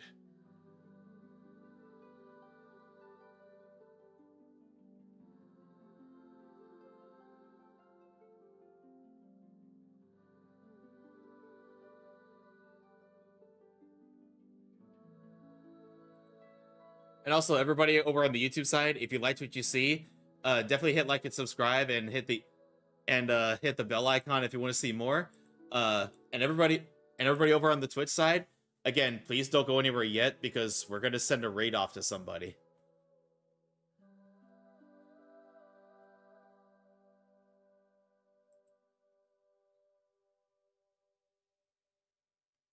Hey, come on, Twitch, you gotta work with me.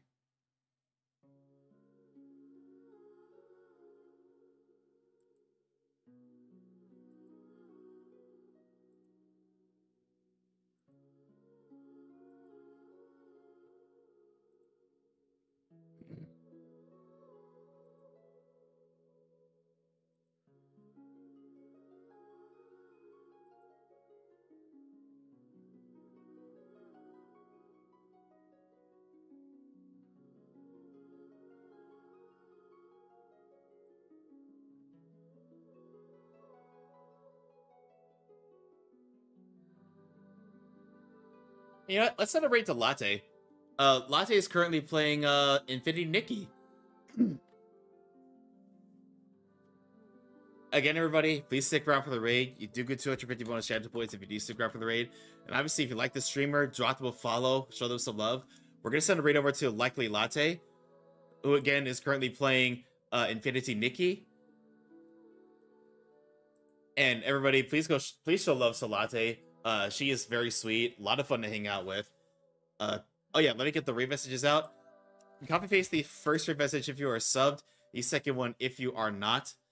Again, everybody, I will see you all for sure tomorrow for the Genshin Fontaine event. As to what time I start, again, I will let you all know tomorrow in advance. But thank you. Anyway, thank you all so much for joining me today.